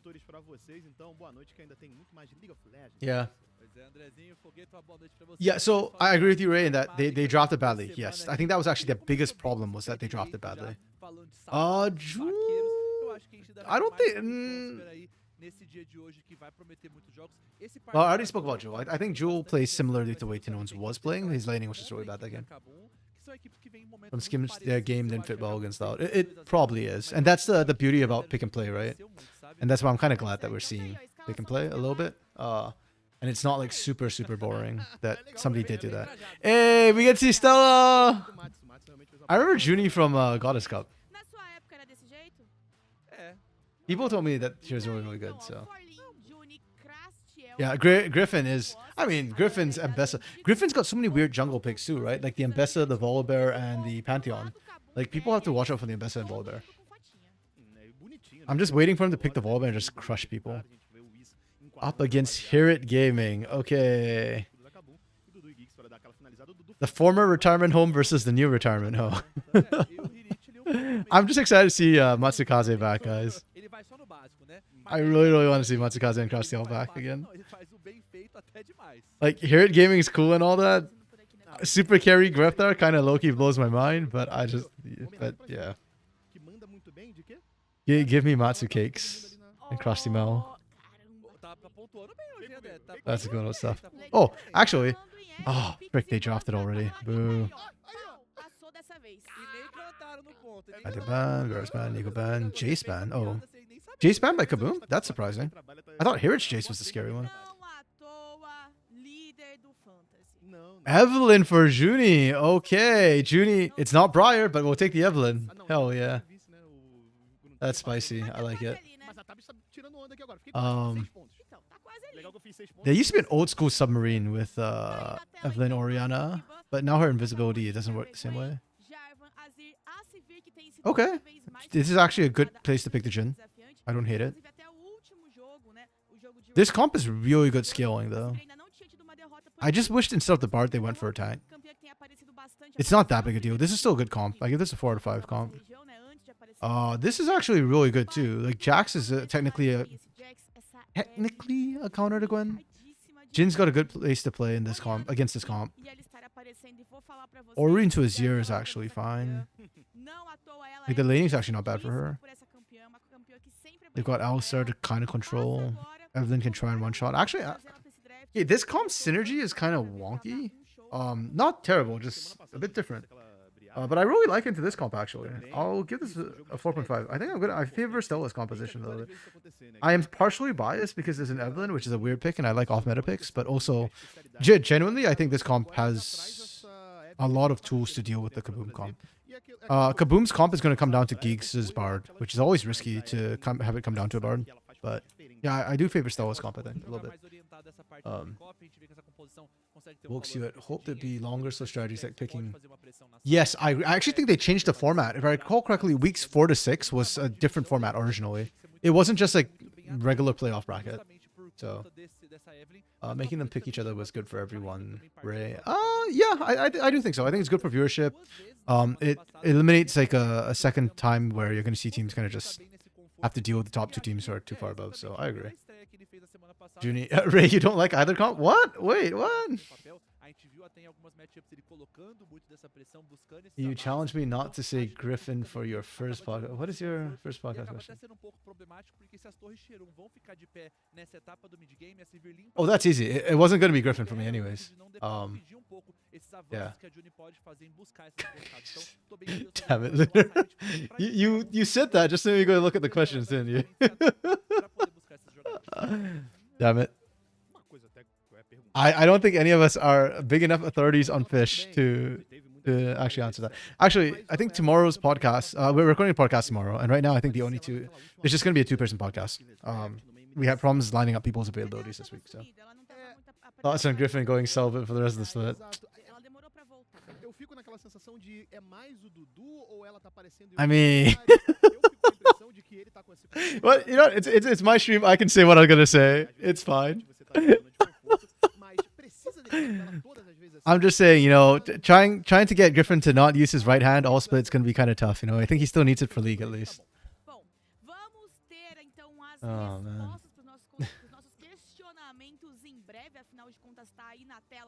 I played on T1 rookies, they never won. Well, okay, so to be fair, back when the academy days, when we actually had academy here in in Brazil, I cared less about whether teams won their split, and I cared more about like how good individual players looked on their teams, right?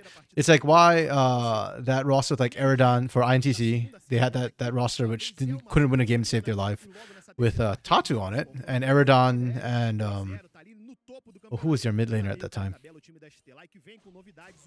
I can't remember their mid laner. But like that roster looked really bad. They couldn't win games. But I always thought there were 3 players on that roster who were really, really good, right? So same thing with Griffin. He might not have won a single game on T1 rookies, but he himself as an individual player, I think he's very, very good. And yeah, like he's a good pickup for teams. He deserves to celebrate freedom. True, true. But maybe not in the middle of the split, yeah. You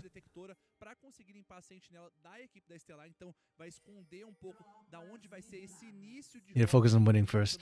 I'm actually slightly worried about Root on the low roster because he was the only one who didn't have like a good game at all this last weekend, and I just get reminded of Croc in his last split too. Like Croc really like fizzled out his last split. He was bad in his last split, and I hope like Root doesn't end up that way. Excuse me. Ooh. Okay. Wiz knows his matchups.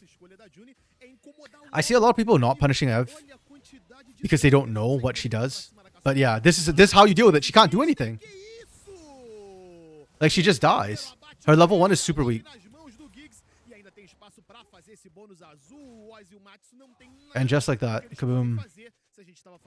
Like Junie is so far behind now.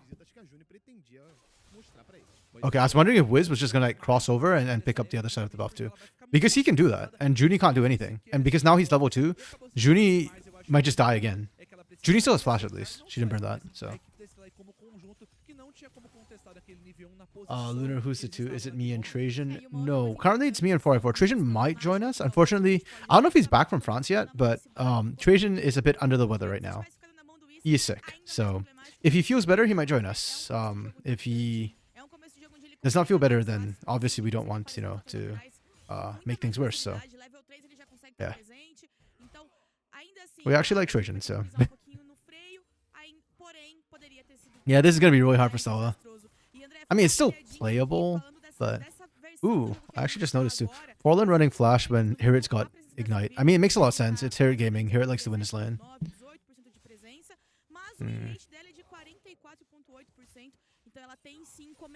I think a lot depends on this top lane. If Forlan falls behind 2, then I think, yeah, Stella will probably lose, because then their top side just doesn't exist at that point. It's really, really weak. And this bot side, I don't think is going to be able to carry the top side. Not till it comes online. I think both Jax and Evelyn scale really, really, really well, so.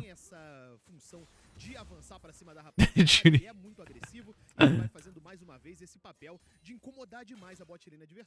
I mean, that's cute, I guess. Teve aquele problema no level 1, mas continua ali abusado, insistindo, indo pra cima do Wiz, não deixando ele confortável na própria selva, e agora vai ter briga em volta desse aronguejo. I don't know how I feel about this. Já dá aquele comando proteger pra what? pra sua caçadora, mas a Junie sabendo da presença do Greve já vai tentando se afastar, só que a cutucada depois de cutucada. Oh, great flash from Junie. That bait was solid. E o Crashel consegue esse abate. O Elite veio lá da parte de cima, a briga vai se estendendo. O Crashel é o próximo jogador a ser eliminado. It's Hirit gaming. Like, literally, if Hirit didn't rotate, Stella wins that. But he rotates for free and Forlan can't do anything, so it's just a Hirit diff. This is weird. I didn't think Evelyn won the level 3. But even... Oh, I guess because the shield nullified some of the damage, maybe. Yeah, okay. Yeah, I was going to say, like, Evelyn ended up actually walking out with a lot of health, but I guess the shield made it look that way. Okay.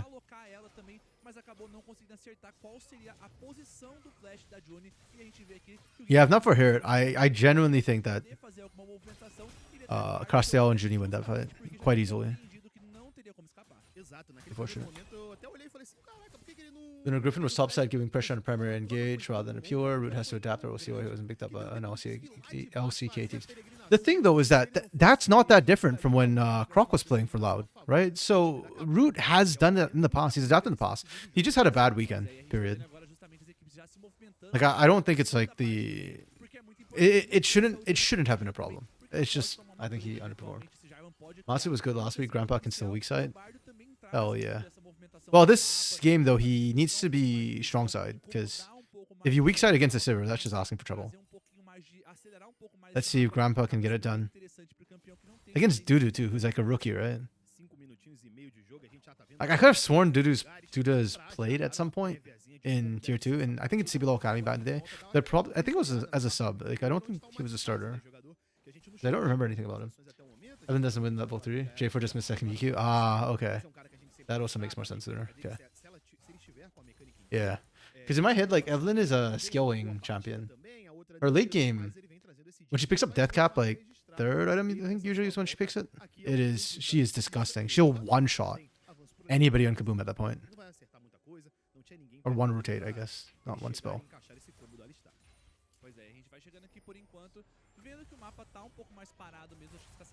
I forget her build. I know you get Lich Bane at some point. And then Death Cap is usually, I think, third. But I forget what her first item is. Oh, Proto Belt. That's what it was. Yeah. It's been a while since I've seen an Evelyn in comp. There was a while they were talking about Evelyn as a jungle pick along with like Lilia. But it never really happened in the West. I think it might have happened in the LPL or LCP, one of those two. But yeah, I was kind of sad we never saw it in LTA, North or South. Ooh. Oh, great Emperor's Divide. They got out Crosshell's flash too. But that's free Dragon for Stella. das contas, o que importa é que o Wiz vai ficar vivo e do outro lado tem uma linha aberta. Yeah, right now, literally gold difference is just Hear It and First Blood on Geeks.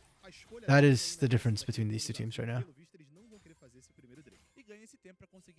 I don't want to see another Hear It gaming. Oh, whoops! I just realized I forgot to change the name of the stream. We are now on Kaboom versus Stella. Kaboom.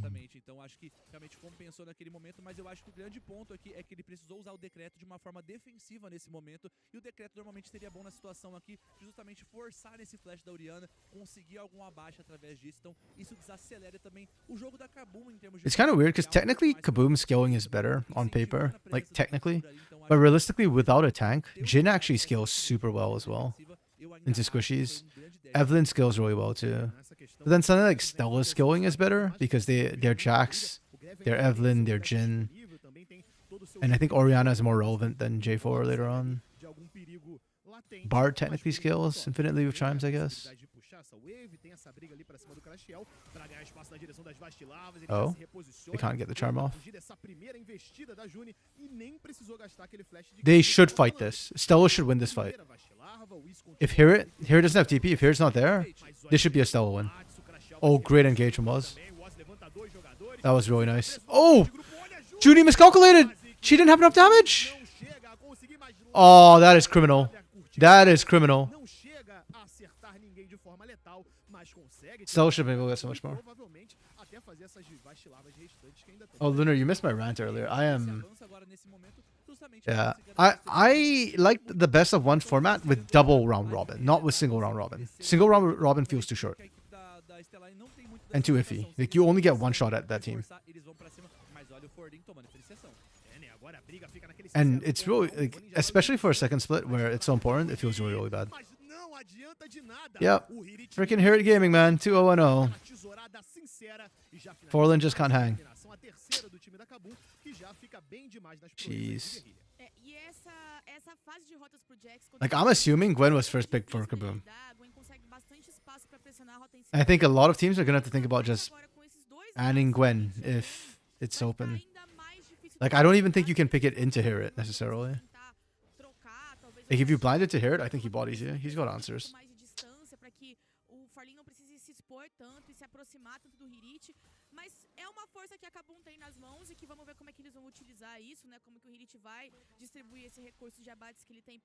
Can we just have like a game without Hear It? Or like 2 fights without Hear It? That's all I want to see. We technically saw one, but nobody died.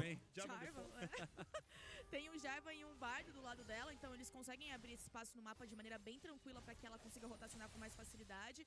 E eu acho que a força da Kaboom dele tá toda aí. I'm kind of scared to get hype about Kaboom though, because I was kind of hype on them based on their roster last split, and then they just weren't that good.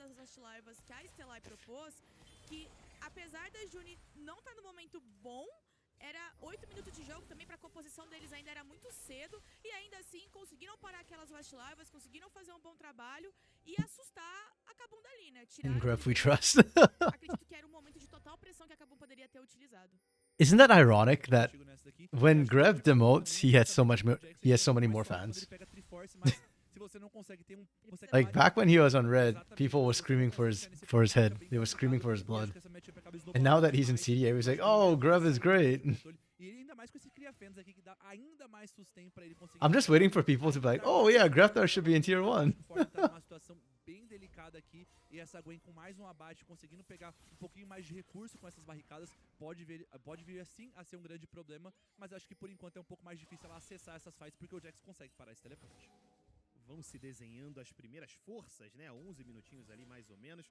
Então, a gente já começa a ver quem vai ser problema. Até o momento, esse Hirit vai se mostrando uma pedra no sapato do time da Stelai. E do outro lado, a gente vai vendo essa busca por objetivos. Okay. Também observa a galera See, se aproximando. okay, this is good from Kaboom. I'm just whining because Hear It is so disgusting. But Hear It's already rotating up from top lane. He has TP available. He is, I was going to say walking, but he's actually TPing in. Oh, Junie secures it, but they're going to get wiped now. Yeah. See, this is what I mean. Like, once Hear It shows up, the fight is not equal. Okay, they still kill Greftar. That's not bad. But yeah, Hear It just rips him a new one. 2 of the kills went to Hear It. Grab Thor's Brazil and Niski. He hasn't played support yet. Though you could argue he's played for support for ages all these years. Exatamente, a equipe da Kabum aproveita muito bem esse pico de poder e a Gwen fica ainda mais forte, garante esses 2 abates e começa a criar Yeah, Kaboom is playing this well. I can't tell how much of this is Kaboom and how much of this is Hirit though. It feels like a lot of this is just straight up Hirit. Like it's Hirit's call to TP, it's Hirit's call to shove that lane and start moving out, you know. Like this is truly the Hirit show. I want to see if the other players are living up to it. Constantly. That cracks me up. Who is that? 1P name, thanks for the follow, man. I love that notification.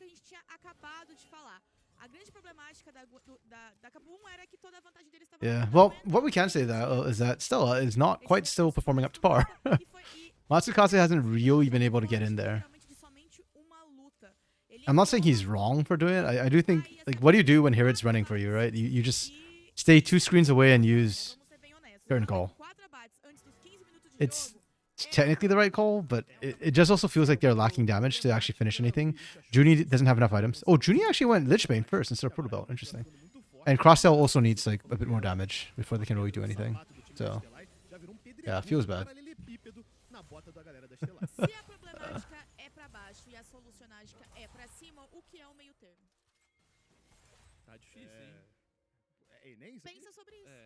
I missed Desrux, man. At least he's on NACL. He was having some health issues over the break, so yeah.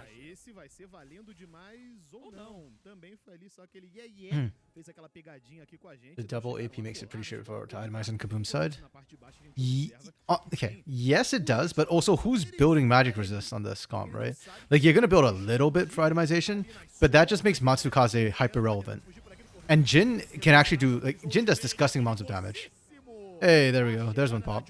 And they got an inherit too. That's actually really good for Stella. I think I like the gold more on Junie than I do on Forlin, to be honest right now. Like, Forlin's a long ways away. Junie's going to spread that gold more effectively. Retreats mighty calmly. Never retreats. All in. One cloth armory. Not against 3 or 4 item Jin. No, you do need more than a cloth armor. And again, same problem, right? Like who's building? Nobody in this team wants to build defensively. Like probably Wiz is gonna build the most defense items, and it's probably just gonna be like 4.5. So yeah.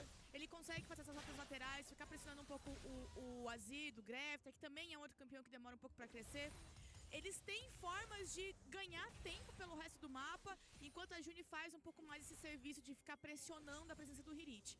Tem jogo. Oh damn! I just found out that Hotline League. I don't know if y'all followed Hotline League, Travis Gafford's thing. I mean, he's been covering for years. Apparently, tonight's gonna be the last episode of Hotline League. He's gonna end it. That's crazy. I know he's switching over to Riftbound. I'm intending to play Riftbound for sure. I want to cover Riftbound as well, but I still am going to be covering League, so that's kind of wild. Yeah, Travis finally left. That's crazy. See, this right here is why I said better give the gold to Judy than Forlin. That's just not going to end well. Forlin doesn't seem to know how to deal with this Fed Gwen right now. Like, why are we pushing up there? I feel like the moment the end of your minion wave shows up, just like hop back and play safe, man. Like your team's getting Herald on the other side of the map, just chill. Play defensively, don't die. Give the turret if you have to, but don't die. I mean, now you died and gave turret. Yeah, exactly, folks. Yeah. It's like, I don't know, man. Travis has been, well, yeah, kind of. I mean, he definitely does way less content than he used to, but he actually still had a team, and Hotline League was still a thing, right? Like, even if he's not on top of everything, that's why he got Cubby. Because Cubby had his hand on the pulse, but yeah, I guess now he doesn't even want to do that, so that's unfortunate. I don't know what's going to take its place. Like, I don't know if there is anything that will take the place of Hotline League. But Hotline League always felt like the sort of podcast for the voice of the common people, like just the average viewer. There's no other podcast or stream, I think, that really does the same thing. So it's just really unfortunate. Então, em algum momento a Kabum vai ter que comprar essa luta. Yeah, I always like their I mean most of it. I always like the call segments on Online League. Never actually got to get on the call segments myself, but yeah, I do like it. That's why I mean like the voice of the people. And he did have some connections like Marcy and stuff like that. Oh, here it's here. Here it is, in there like swimwear and ripping everybody a new one. Oh, wait, actually playable?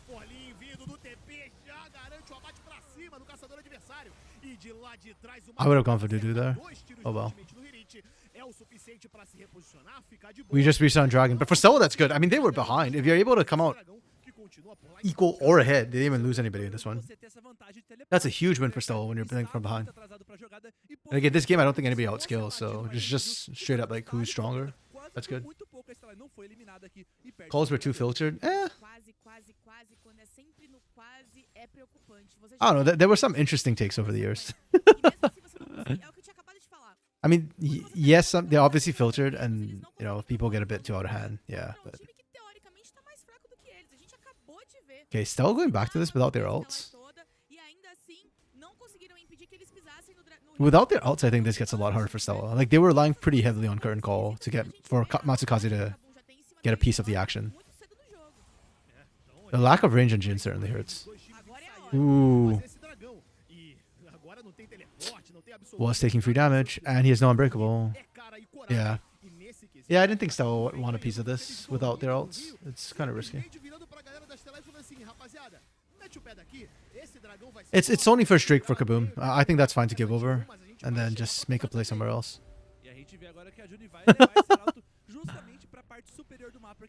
That is probably the right decision from Junie. Mid lane was a bit too fortified. Just break top. Junie? Junie? What? We didn't make it! Oh, and now the cross tail is dead. Good engage from Griftar. Yeah, Stella I think was just caught a little bit slacking. They're just not respecting Kaboom, and Kaboom correctly saw the angle.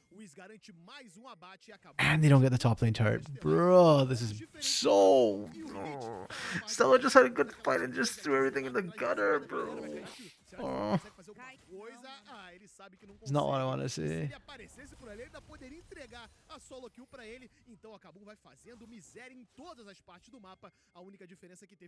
Brazilian OMB. Wait, who's Brazilian OMB? Griftar?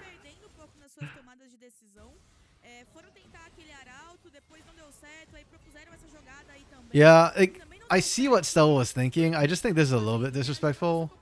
Like, they didn't count the numbers properly. So they ended at numbers disadvantage, and they tried to overchase. Yeah, and that... Yeah. But it's going to really hurt them. That one misplay just cost them everything. Like, the gold lead grew again. They lost tempo. They lost an inner turret on the bot side. They just lose everything off that play. It's really, really tough. Really, really bad. Still used splash and nothing happened. It's more like they used takedown or something like that, where like it was something good and then like it kind of killed themselves. Travis is a right mouthpiece. Disagree. Get someone good in now. Okay, this is the roommate of Marcy, kind of. Massive insult to Doinby. Look at the CS. He might be. Yeah, man. I'm just happy Griftar's doing well, but. Okay. Can they deal with her? Nope, they cannot. Never mind. It looked like they could for a second, but just Hear It Gaming too strong. On the Hunt is so good, not with Gwen, but with Hear It.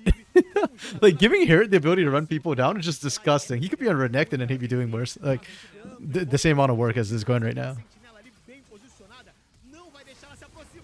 Griftar is probably, to me, the second best player so far. Yeah, that's desperation from Junie. I think Stella's done. Literally, I think this game was just decided on that one pick in the mid lane. Like, if not for that pick, this game would be close. Now that the pick happened, Stella, yeah, they're just throwing right now. mãos da equipe da Kabum, que abre uma vantagem de quase 6K gold differential. I don't think they come back in. Like a 3.4K gold lead for here, it's a straight up item advantage. Who's gonna match Herod in side lane? Even 1v2, I think Herod wins that, especially with Ignite available. Okay, great. You win this, you do not. Giggs does not have Tempered Fate, so maybe Grafthar dies. Maybe. Nope. And they're just gonna run Forlin down under turret. Yeah, just... Oh, whoops, we missed the last one. That's okay. It doesn't matter. We auto him to death anyways. GG, that's it. Game. Mel. This game was kind of good, and then it just went from 0 to 100 real fast. 100 to 0, I guess, real fast. Just across the map, everybody's getting dove and killed. It's brutal. And I am scared to get high on Kaboom right now.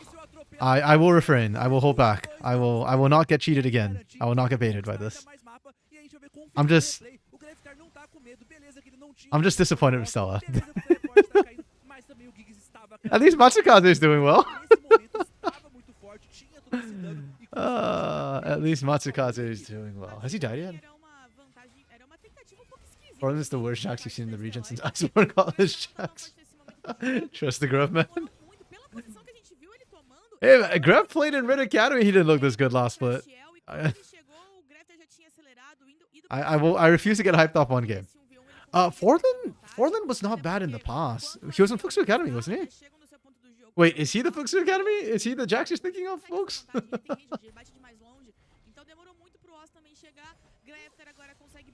I don't know. I didn't think Forlin was that bad, but this game he certainly misplayed horrifically. Like, he is probably the biggest reason why they're losing. Crosstail is also not performing terribly well, but yeah, Forlin actively kind of trolled.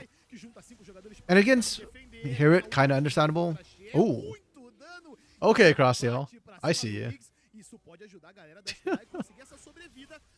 That last pop of damage is bigger than I thought. Boom does not care. 4v5, that's fine. We don't need geeks anyways. EKS first blood.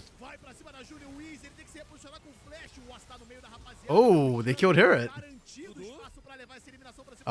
Too deep, too deep. Oh, oh my goodness, Grafthar! Really?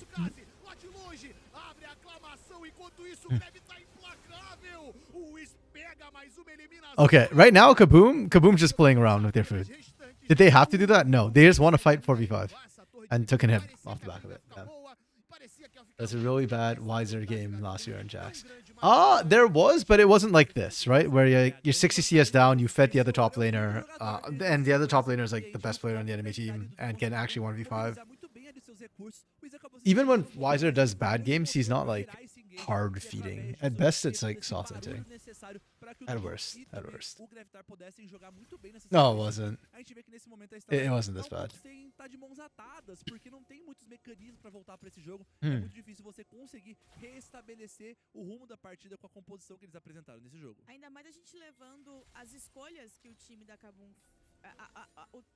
Yeah, 9K gold differential. Is there a way back for Stella? Maybe. That's the thing with these sort of competitions, when your damage overload comps and you don't really have that many tanks. It's very throwable still, especially when you're going for like Atakan or Baron.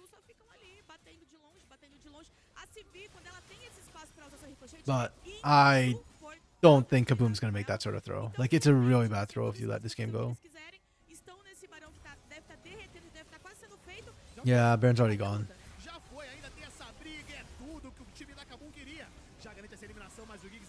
Junie's Evelyn out there was actually cracked.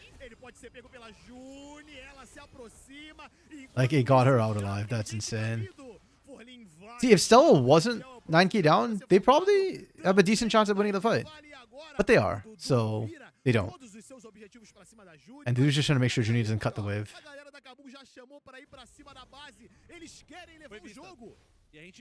Yeah, that sun disc actually was really well placed from Grafthar, because that stopped Junie from looking for anything. And I think it actually revealed Junie as well, so.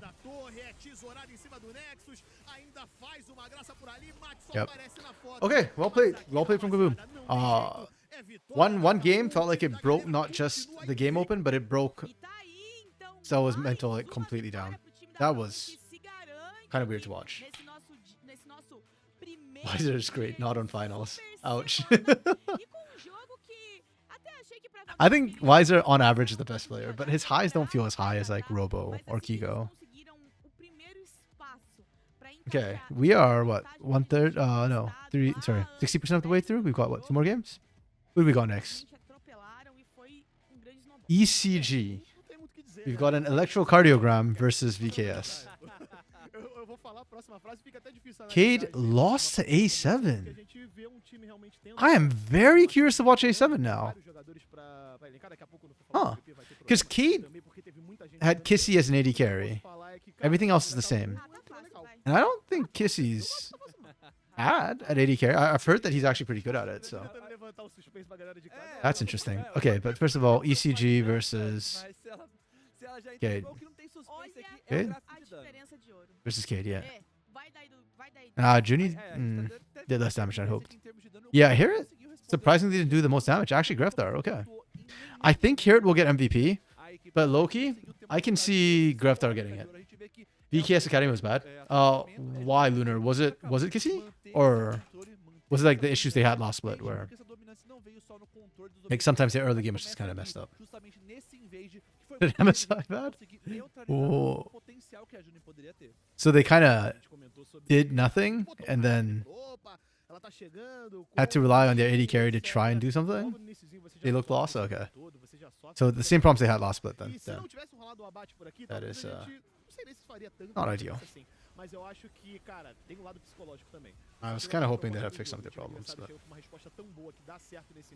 Okay, well, we get to see them against ECG. ECG was... Oh, this was the Dopamina, which is completely changed now. Yeah, Randall's back, yo! Actually, I do feel like a team that doesn't know what they're doing is probably the best matchup for Randall. Because Randall is like Grell. He goes ham in all the ways. Good or bad. But if you don't know what you're doing and you're being pressured like that, I could see things falling apart. Group? Was he an AD carry? The name sounds familiar. Yeah, I remember in top lane. He played for Rise back in the day. Oh, actually, I think I know him from Fury Academy more than Rise, maybe. I don't know how he is as an AD carry. Interesting. So 2 AD carries who I've seen before, but not as AD carries. I don't know how that's going to work out. Bullis was aight as a support. Like, I didn't think he was amazing. And then Akari. Was he on Fury before? Yeah, Fury Academy. That's where I've seen Akari. I think he subbed when Shino went up, right? So, whoops, what did I close? Close the OTS off. I think he subbed when Shino was playing in CB LOL back in the day. I am very underwhelmed by Pico. I actually thought Pico was a big reason why Red Academy was struggling last year.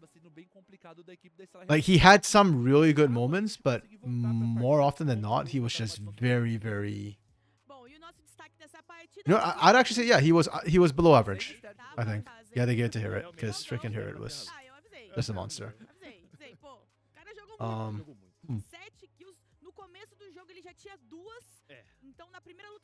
Okay. Where's Echamps? Echamps is 2-0? I am so confused by this. Okay, Cade beat Red, lost to A7. Okay. Here's about A7. Echamps played Rise and Stella.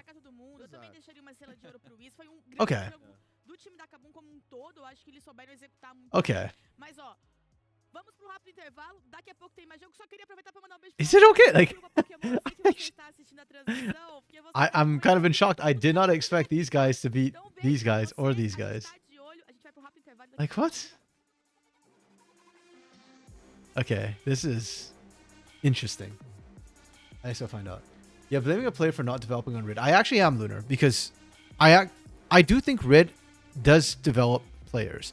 I think they did not have a pipeline for these players to get into pro very effectively for a while, under sort of the Actually, that's not even true because Greftar came up through RED Academy as well, and he did get his shot. So no, yeah, I do think so. I think RED's development program is actually not bad. I think RED's tier 1 team had a lot of problems with Aegis and Titan. Like Aegis and Titan felt like they were running their teams and they didn't want rookies that much. So, but yeah, they're actually Pain Academy.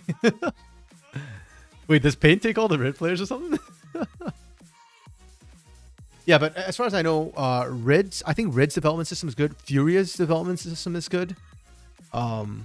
Pain's development system is good. Those are the 3 teams I think that actually had good academy teams. Then now, under CL, I think VKS is.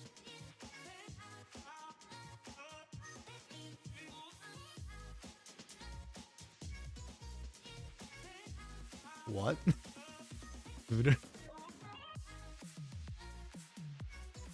I'm not sure what point you're trying to make with that statement.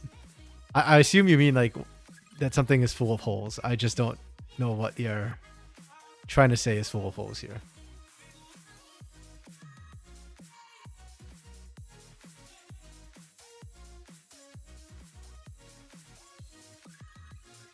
I'm actually curious if anybody has the stats on like how many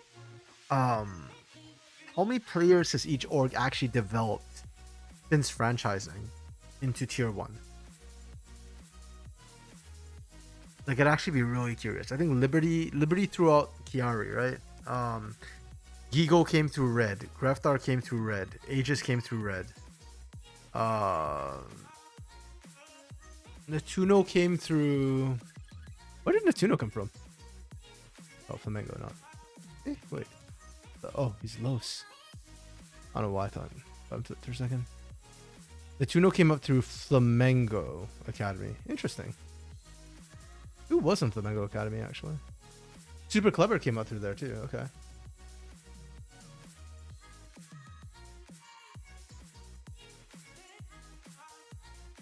Banish the tumbleweeds. I'll banish you, you bot. Be gone, bot.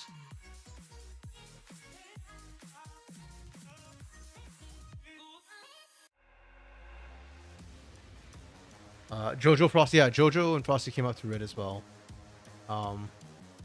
Yeah.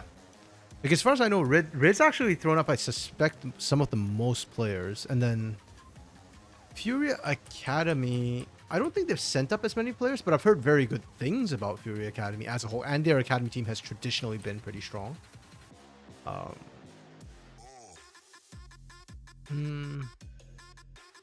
Wait, this was after Good got kicked back down, right? Oh, Batal came up through Academy, yeah. Batal is good. Oh yeah, he's in collegiate now. I hope I get a cast Batal again. Oklahoma Christian also has a Brazilian mid imps. So I don't know if you guys have heard of Gorilla Jones. This guy's really, really funny. He's like putting his whole life on hold. Like, he's quit school and everything to focus on trying to go pro. And he set some really tough challenges for himself. So I guess it's going to be Batal starting instead of Gorilla Johnson, because I assume GJ is not going to be around to play. So yeah, that'll be interesting. Sneaker, you can't wait. What did Sneaker do? Did I miss something?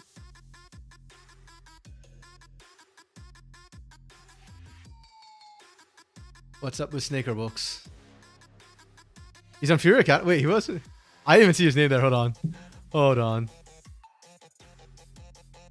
No, this is Batal. Furia. What? What? When was... I do not remember. 2021. That was before I started watching CB Law Academy. That's crazy, though.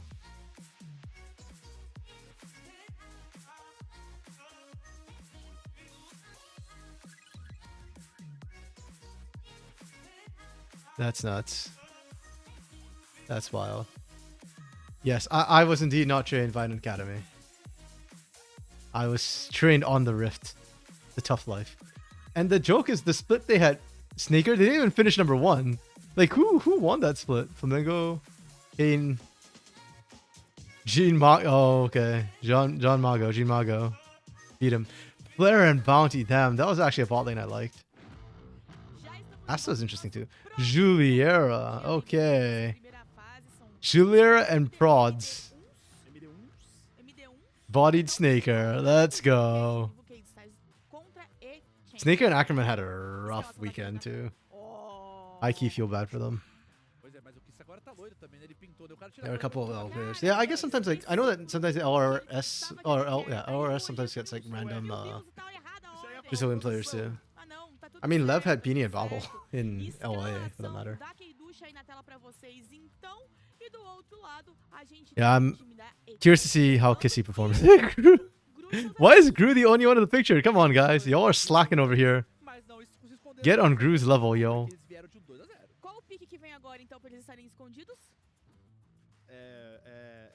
Gru looks like he's about to beat somebody up. Let's go.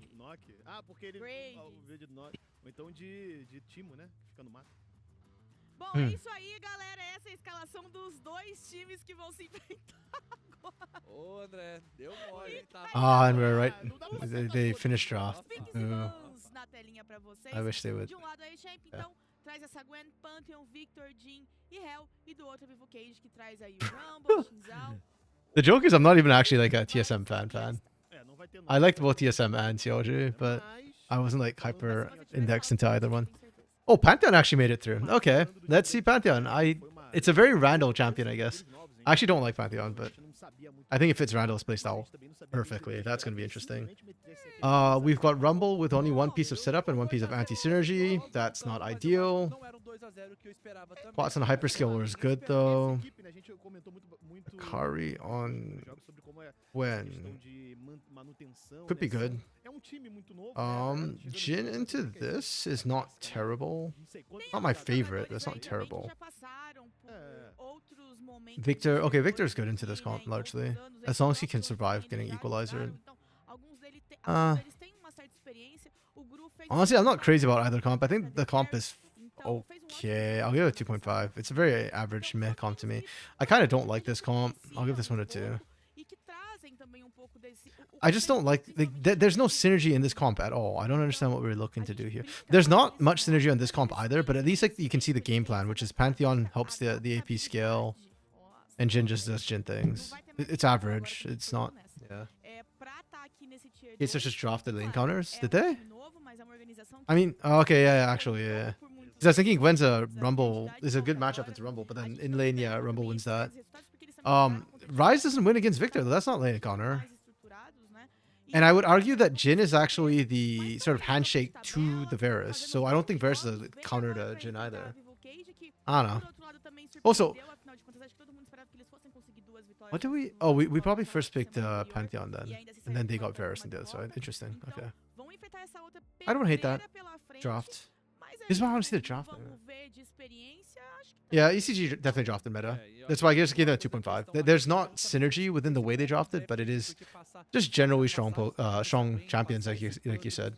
So. Essa possibilidade do lado azul é uma coisa que me assusta pouquinho, mas acho que ao mesmo tempo o Sarolo trazendo esse Shinzal aqui, também tendo esse Rumble das mãos do Chino, que consegue fornecer muito dessa pressão, que consegue fornecer todo esse potencial para a rota superior. Eu acho que é uma questão importante. Eu acho que a VKS ainda não conseguiu se estruturar tão bem. Wow, my eye just got the amount of white, the fog there. They probably needed to remove fog. There's no doubt that far. It's a cool way to enter the rift, though. I appreciate these sort of cinematic entrances. The observers today for CDR on point. I really like what I've been seeing from those so far today. Yeah. Very interested to see ECG and what they bring to the table. This is like a team that's basically completely new. We haven't seen most of these players since what, 2024, 2023, I think. Bro, it actually is an issue. We're kind of lucky on the West Coast right now. There's not many fires happening on the West Coast, but yeah, the wildfires are. Yikes. A gente tá vendo como é importante você ter esse aqui, você poder ter toda essa versatilidade em termos dos feitiços aqui. É simplesmente uma runa que tá muito roubada. I think when the LA wildfires happened, we actually sent people from Canada down there. Because we're so used to dealing with it. Or not used to, but experienced dealing with it, I guess. Because it is an issue up here. A gente trocou essa ideia semana passada, falou sobre picar ou não picar. Essa semana eu só piquei essa runa aí. Realmente tô gostando bastante. E olha que eu sou o New Basso. Imagina eles que sabem jogar muito melhor do que eu. E é uma runa assim que mexe um pouco na cabeça. Você vai querer pegar teleporte aqui nesse momento, será que eu pego isso, pego aquilo? Mas eu acho que é interessante, deixa o jogo um pouco mais dinâmico, um pouco mais volátil, mas também é uma runa que prende muito a maneira que você vai jogar. Eu gosto de você ter essas opções mais ofensivas. Ainda mais quando, por exemplo, o incendiar, que é um feitiço... I'd love to see the junglers actually get to this bot lane. I do feel like the bot lane is probably the most volatile lane for me. Tanque contra tanque, os dois jogar de curar. Mid's just going to be a farm fest. They have too much wave clear. So even if you get a kill or two, it probably won't affect the mid too much. Top lane's just about trying to set Gwen behind as much as possible. Again, no flash for the Gwen. We're running exhaust, so you're trying to win lane. Most volatile stop? I don't know about that. I think it's... I would consider it volatile in that it's good... Whoa. Really? Scrap Shield speed boost was enough for Shino to outrun Hikari even with exhaust on? That's nutty.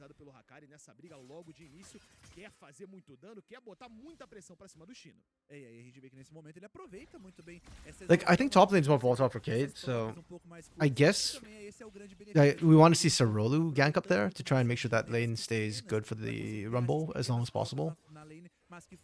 But bot lane could swing either way, so I almost feel like pressure on the bot lane's more valuable than top.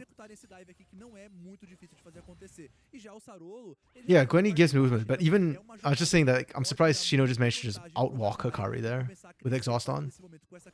Because exhaust gives you a movement speed slow. Like you said, Gwen's skip gives you movement speed. Gwen should have been able to get another auto off there, but Hikari wasn't able to. Scrap Shield gives you movement speed too, so I guess level 1 Scrap Shield's better than...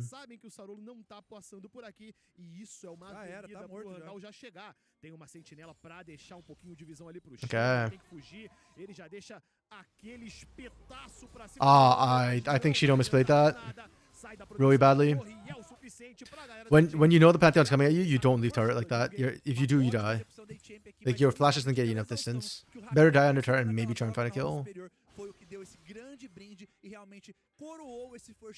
Or maybe actually pick up some minions or something. You don't get this Kissy role so on Kate's side. To be honest, I don't either. I've never seen Kissy play AD carry, but then I mean, we saw him in the AD carry mid meta when like Corki, Tristan, all that was a thing. And I thought Kissy did really well in Tristana, so I think he probably has the mechanics to do it. And hey, he's winning this bot lane trade right now really heavily, so... Like, I'm open to seeing this, and I just want to see how Kissy performs. We've seen enough roll swaps through the years, I think, that... Yeah. Who was Cade's AD carry last split, actually? I am blanking a little bit. Cade had... Oh, yeah, and they needed an AD carry, because Smalley promoted to coach, so...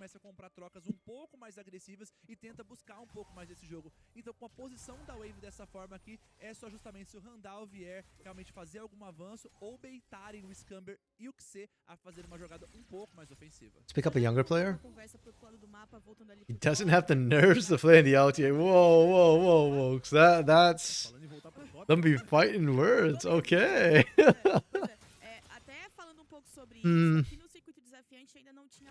I will agree that Kissy had one of the worst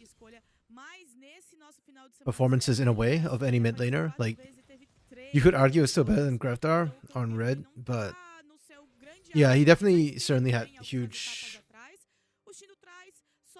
communication issues with the team that split.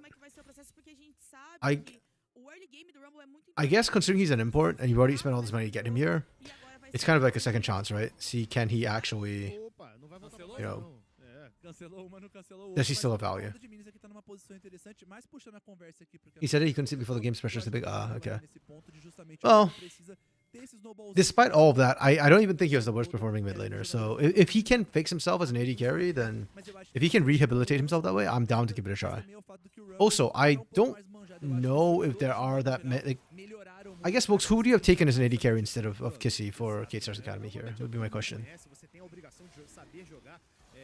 Because like I said, I mean, mechanically from what we've seen of Kissy in the past, like, assuming he plays AD carry as well as he played like AD carries in the mid lane, I actually don't know that there are many many AD carries who don't already have a team that would be better than him. Lunar glad you cycled some of your friends to cycle through the LTA broadcast to watch Griffin. Hell yeah. Yeah, I was busy Sunday. I agreed to drive my parents around and run some errands for them. So I couldn't watch the games, but I was just catching up on it later and I saw, yeah, quite a few people in there to watch Griffin. I'm glad to see that. Hopefully they come for Griffin, they stay for everybody else too. Yes. Griffin's a perfect fit for Loud. I think the teams that Griffin would have fit really well in terms of like personality is probably Furia and Loud the most. And you love to see it. I would love to have somebody like Griffin on Pain, but I'm going to be honest, Pain takes itself a little bit too seriously sometimes, you know? Like I think it's really hard for newer people, younger people to join Pain. And if they do, they're kind of just like Romer, where you just, you know, pipe down, keep your head down and try not to draw too much flag.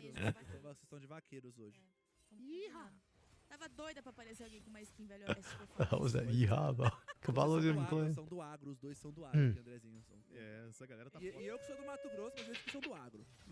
Any young one, you can't get the LTA spot with the academy. Just focus on the future. Mortarius won't have any the pressure anyways. OTC behind. That sounds so bad, Volks, but yeah, Loki. I don't think anybody's replacing Mortarius anytime soon. So.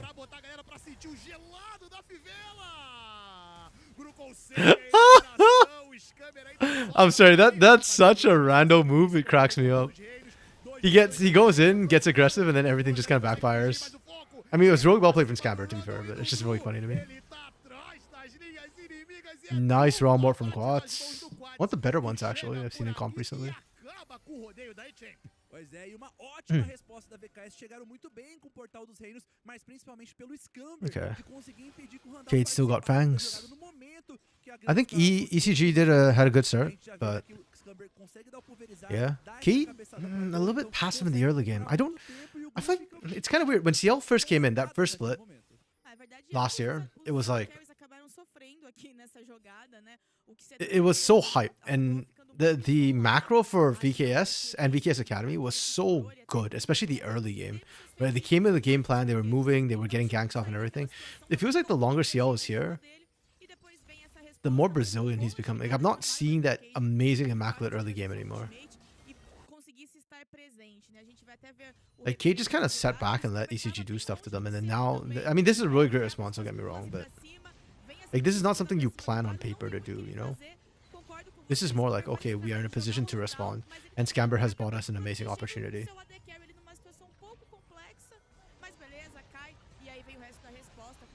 He's not working in the academy anymore. Yes, I mean, I'm not even sure he ever really worked at the academy, because even in the beginning, they technically had different coaches. I don't... Yeah, but even in Tier 1 too, like with Kate in LTA South, it's kind of the same problem, right? And I do believe that to a certain extent, your head coach on the Tier 1 team will affect your Tier 2 team as well. Because a lot of the Tier 2 coaches like learn from their Tier 1 coaches. So. Last split he was head of both. Was he still? Okay. I mean, if he was in split 1, then I would argue that he has had no impact or detrimental impact. Because last split K looked really... Like they were winning by their hands, not by their macro.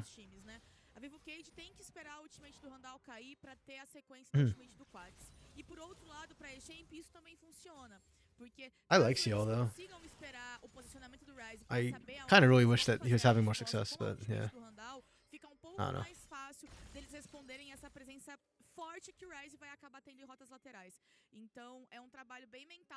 Not gonna lie, a little bit disappointed that we've not seen more pressure or ganks from Randall, for better or for worse. This hashtag not my Randall. He's playing too much like a normal jungler. I'm not seeing enough crazy come through. And while I'm kind of joking about that, like Pantheon, he's like Xinjiao, right? Like I don't know. The early game just feels really weak for junglers nowadays.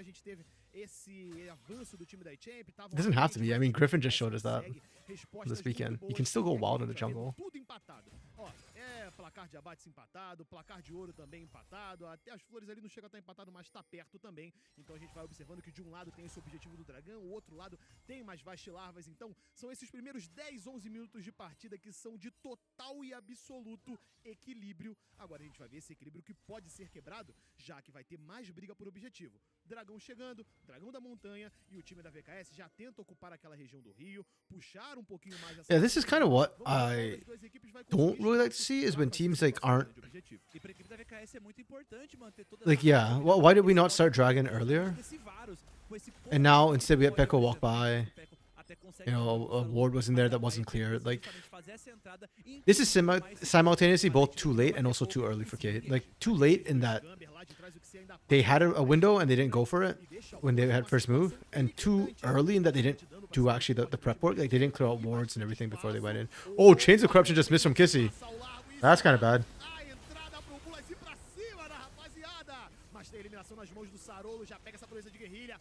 Okay. They got lucky that ECG full sent that. Yeah, maybe it's all planned by Kissy. He missed the Change of Corruptions on purpose. It baited the engage. That's the story and we're sticking with it.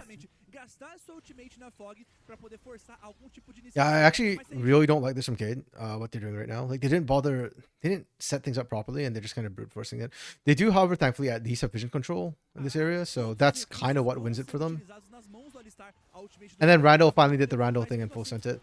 But you can see Gru and Pico were just not in position to follow up, which is kind of bad.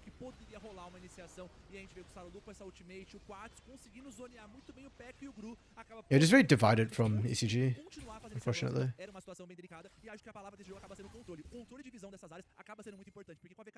Scaling wise, I think ECG are slightly favored for scaling, so if they don't feed, they'll probably be fine. Hello, Dark Knight. Yes, we are finally back. How have you been, buddy? Good to see you, man. Actually, what time is it right now? We are slightly ahead of schedule considering this is the second last game of today. Oops, sorry. Yeah, drop that back.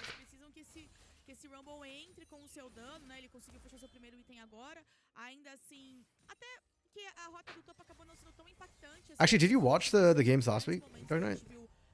Because for me, I'm like learning right now. Volks and Luna are educating me on what I missed last week.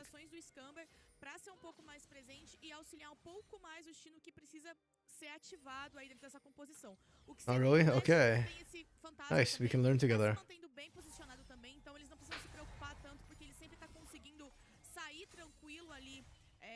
Yeah, I fear for ECG right now. They've also been rather passive. Like, Randall has not really gotten that many ganks off. Most of them came after he hit level 6, and they're kind of like just random the way he just uses the I forgot what man drop is called right now. Grand Starfall. Yeah, like I don't really know what ECG is looking to do right there. Like, you know, Kate starts in your jungle. You're playing like you're scared of them, but then you're not playing respectfully enough. Ooh, nice flash from Gru. Yeah, Gru's guy Randall is on ECG. The Pantheon, who's now 1-2-1, and has lost all control in his jungle, and is not covering any of his lanes. I think that's the biggest problem right now. It's just the way Randall is playing. He hasn't ganked the lanes and he's not covering his lanes properly. So his lanes are kind of vulnerable.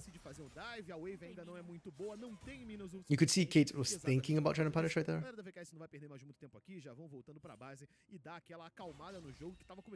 Oh, and he got spawned on the board. Okay, this one I don't blame Randall, but this is probably going to end very badly for Randall.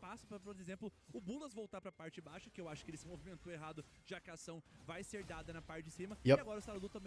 Just one piercing arrow is just like, yikes.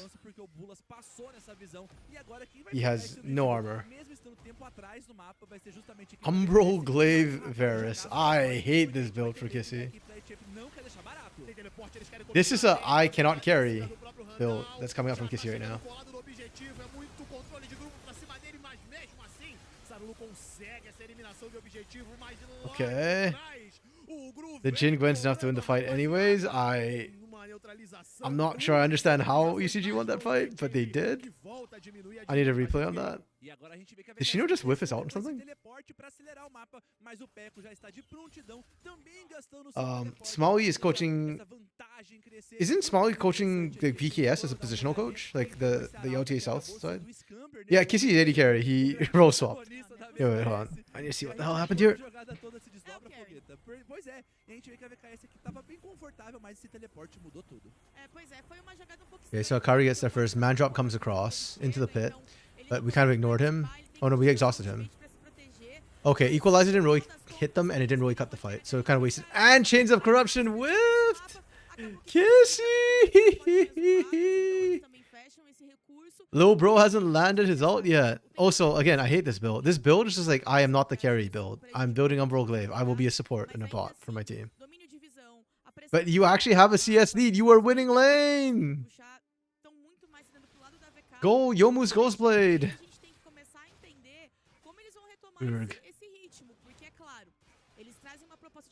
I get Kissy swapped to AD carry, I guess, because Smalley promoted. So they needed an AD carry, and Kissy actually plays AD carries pretty well. At least he did when he was mid laner. Like his Triss was one of his carrier picks. But I guess they just went, okay, we'll just roll swap Kissy then. We'll give him the vacation he wanted in the bot lane.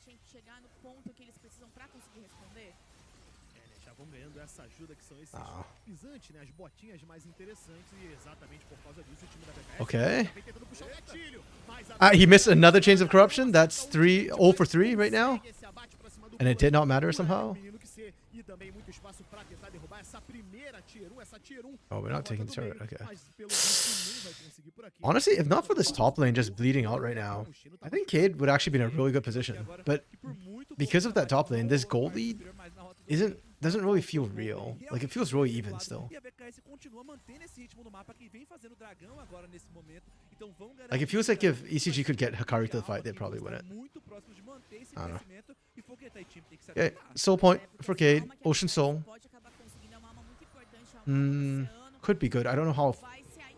ECG's pretty front-loaded with their damage, so... Not 100% sure how effective the Ocean Soul is going to be.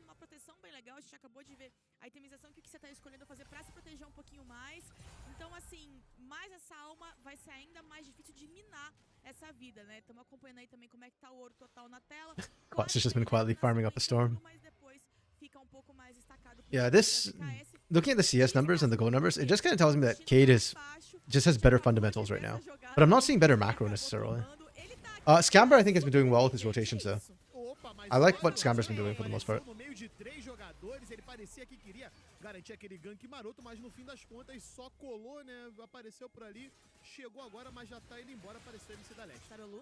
Okay, Sarolu.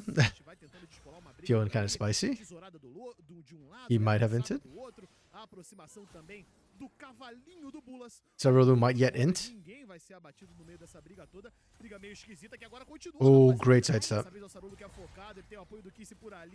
Okay, look, that one misses, but I'm going to count it as a warning shot, so I won't count it against Kissy.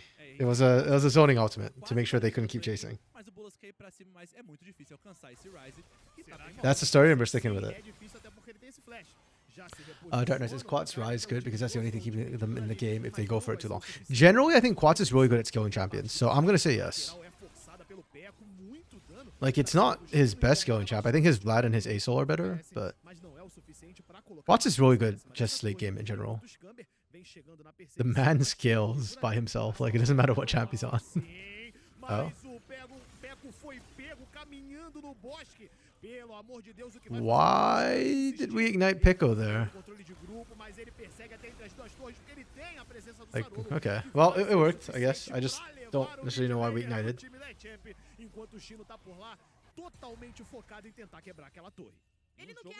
Again, I like how Scamber's been moving, and it shows right there, right? The way he was at the right place, right time. He's also been covering very well for Sarolu. Oh, the CC. They don't have equalizer. This would be a one fight. Sarolu is playing with fire. Man is flirting desperately with death. Ó, falando em objetivo, ó, daqui a 2,5 vai ter mais um dragão do oceano e lá na parte de cima a gente viu que já tem aquele atacante disponível. E falando em parte de cima, No cross response. Mais uma turma.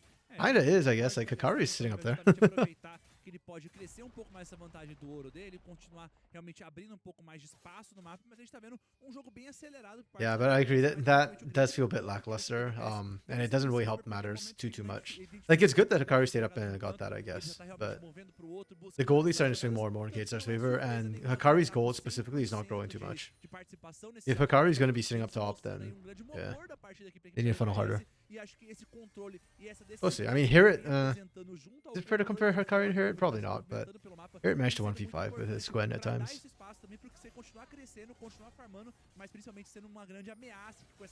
É isso, né? Vai sendo um motor ali V12, altas cilindradas, turbão, sinistro até o momento, porque vai realmente movimentando todas as ações do time da VKS. E falando em ações do time da VKS... Edge of Night from Kissy. So defensive, this build. Like, Kissy just doesn't want to die. They need to focus. Hit the stupid thing! Holy crap. Yeah, I really don't like the way Kissy's playing the Varus this game. He's like poke Varus like on ARAMs. Like auto, man.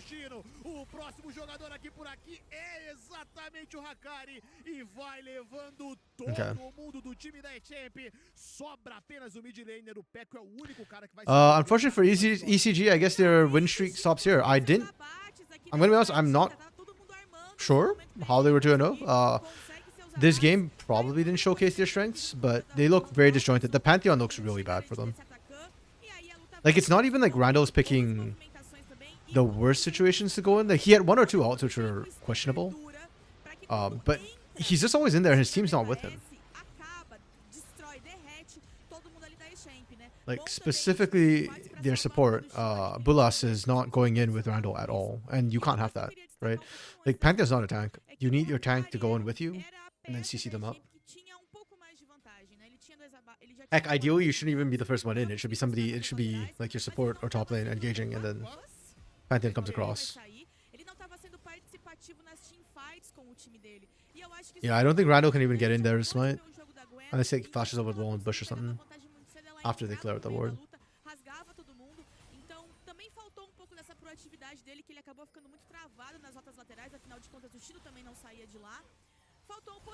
Yeah. Good poke coming down from ECG. Hey, Chains of Corruption finally landed. Let's go. Oh, Quats is dead. What the hell? I didn't see him die. That's fine, I guess. It took a lot to kill him and all the damage is out.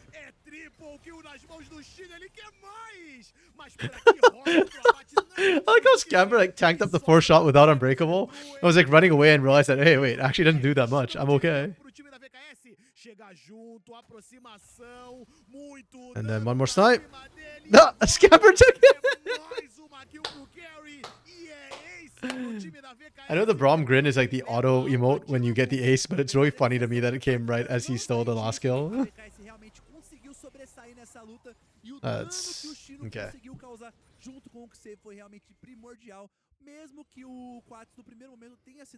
Yeah, I'm just seeing Kate just win incremental fights, basically. Like small wins slowly growing bigger and bigger as they win more and more fights. Oh, nice stopwatch. Or arm guard, I guess. From Quats.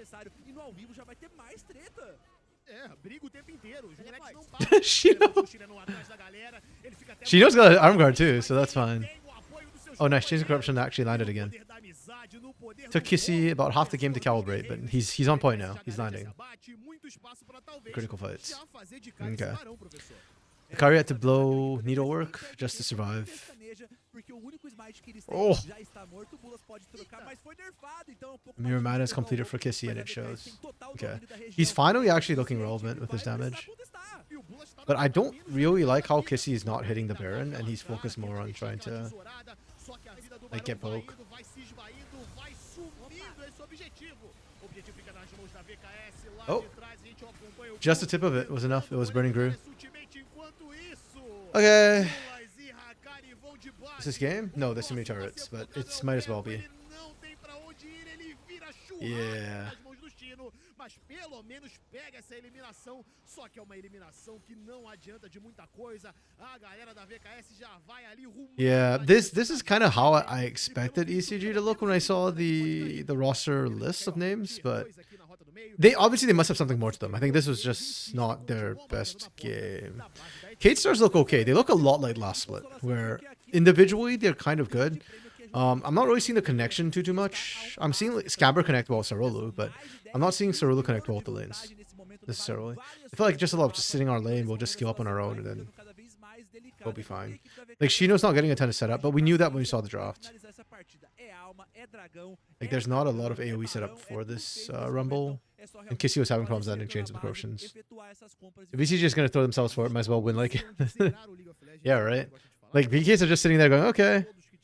If you're gonna throw yourself in here, we'll take it. We'll accept it. Thank you for the gifts.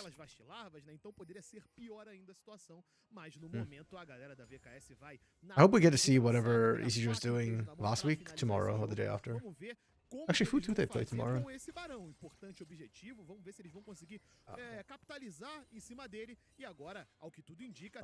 Oh, they play A7 tomorrow. That's gonna be interesting. I hope A7 doesn't disappoint, man. People are telling me they looked really good, so. To be fair, nobody told me ECG looked really good. Just they're 2-0, so against not terrible teams. What is this? What the? That's inting, and that is Randall's fault that time. Oh my goodness, Randall threw. Not like this, Randall.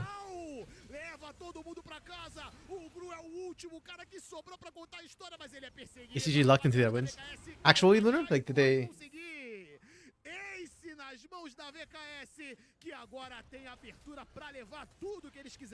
A7 actually, okay. Okay. Well, we're gonna see A7 for our last game of the day, so... after this game, so... Fingers crossed that, yeah. I would like to see some good games. Or, sorry, that makes it sound like no good. I'd like to see some more good games. There we go. Okay. Yeah, that last fight was kind of painful. Like ECG wasn't gonna win. They've been losing for half the game. But just watching Rando jump into the middle of 5 guys like that was just yikes. That did more damage to his own team. That's for sure. Okay. Our last match is Red versus A7. So Red lost quite a few of the players to their main roster. They lost basically the middle of their map got gutted. Zinz and Yuzent are still there. I thought Yuzent was pretty good. Zinz certainly did better than my impression of him last split. So Zinz was good last split, but part of me did feel like he had a lot of help from Kaze and Doom. But Zinz had some solo kills as well, so. Oh, Peko did surprisingly well. I know, like, on that Red Academy roster, when they were struggling, they had Rebello at that point as well. They had Doom and everything. I remember Peko had some good numbers, but I always... Yeah, and like, when they were bad, Peko was one of their better players. But when Red Academy got really good, like, you could see that they massively just outstripped Peko. So I don't know what happened there. But this, I guess, reminds me a bit of that old Red Academy roster where Peko was just like trying to do his best. But he doesn't look good to the eye test. Like, he's doing lots of damage, but it doesn't feel like he's carrying. I don't know. Again, it's one game. I need more tape. I need more data to work off of. Yeah. A7 with Chiari, Drake Hero, RDG, RD, Gap, Skuro, and Telas. Looking at this roster, what I expect to see from them is actually just really strong, like, individual side lanes in the early laning phase, and then not know how to play the mid game. Because a lot of the Drake Hero rosters, they have really good starts and then they tend to fall off.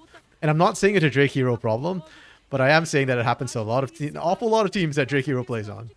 So when people were telling me that A7 was good, I was quite surprised because, yeah.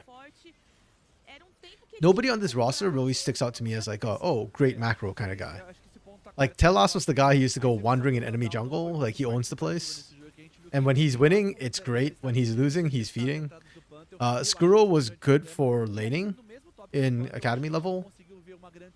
His team fighting was not bad either, by any means. But I also did feel like he wasn't very clutch. RD.A was aight, in my memory of him, but he didn't stand out to me either very much. Drake Hero is a fantastic early game, fantastic like mechanical player, but again, like we said, a lot of the teams he's on, they just don't seem to have a good mid to late game. And then Chiari's good, but how many teams have we seen Chiari not be able to carry on? So, and again, he feels like a solitary, like individually good, but not necessarily like shot call. So, I'm very surprised to hear people say it's good roster. As for Red, Nero is fine. I never had any problems with Nero before Doom. I thought Kojima was a good AD carry. Not quite as hyped for him as I was on like Natuno or Orteas. Hey, Skangar MVP, hell yeah. I agree with this one. I liked his map movements. I liked the way he was playing. And Mago did not live up to the hype for me. I don't know, he felt like Aituza. It's like very, very hyped up, came in, was kind of meh for the most part. I'm not surprised that Red is struggling a little bit, that when they just were gutted. They played against Cade and Red. Okay, yeah. I mean, go. Okay. Yeah, I can see it. So if what everybody's telling me is to be believed, A7 should run this game, right? That's how this works. Do we think that there's any lane in particular that Red Academy will be able to match up in or like do well against? Like maybe Mago into RD.A? Any chance of that?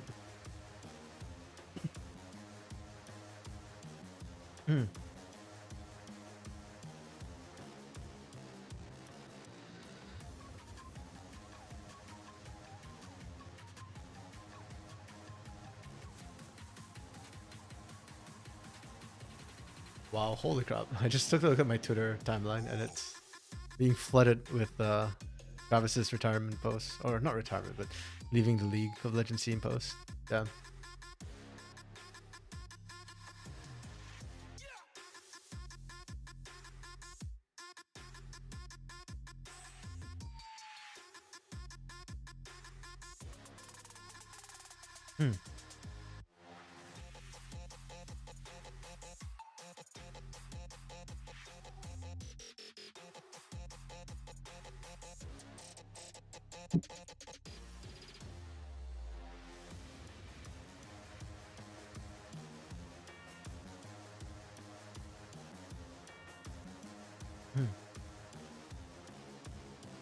That's a weird post for CL to put out.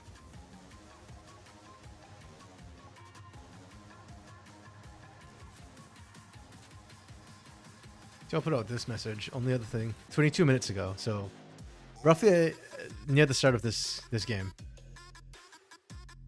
Only other thing. It sounds like a goodbye post. That's a pure cookie, bro. I love the Brazilian fans.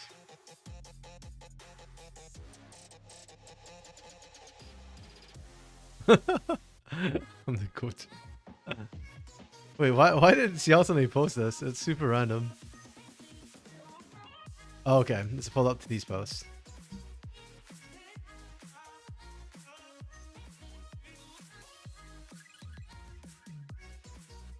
Ah, okay, understandable. It looked like a farewell post for a second. I was like, what is CL saying? Did something happen? But no, it just looks like it's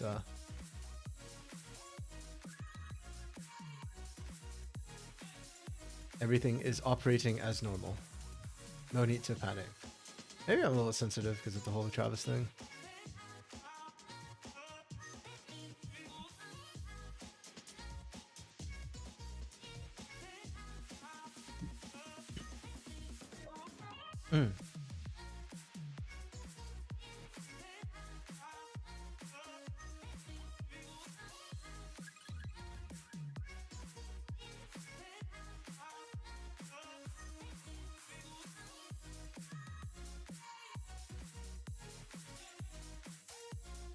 Hmm.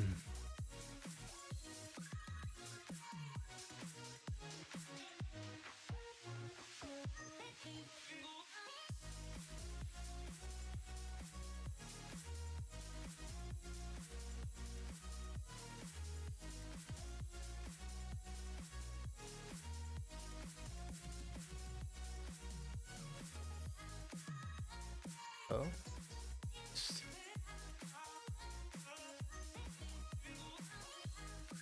Oh, post-game interview for talkers. Okay.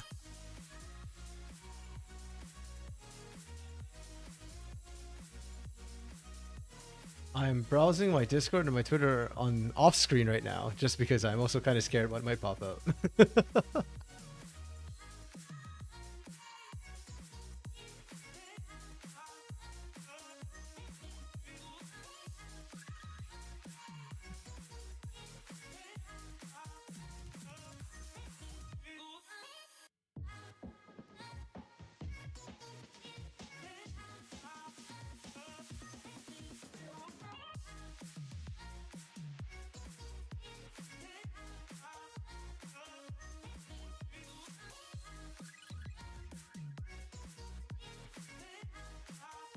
Hmm.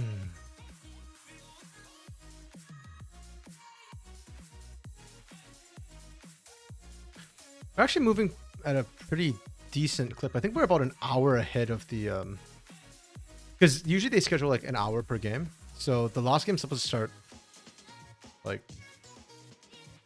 what's that, 9 p.m. Brazil time? We're at what, 8 p.m. Brazil time right now? So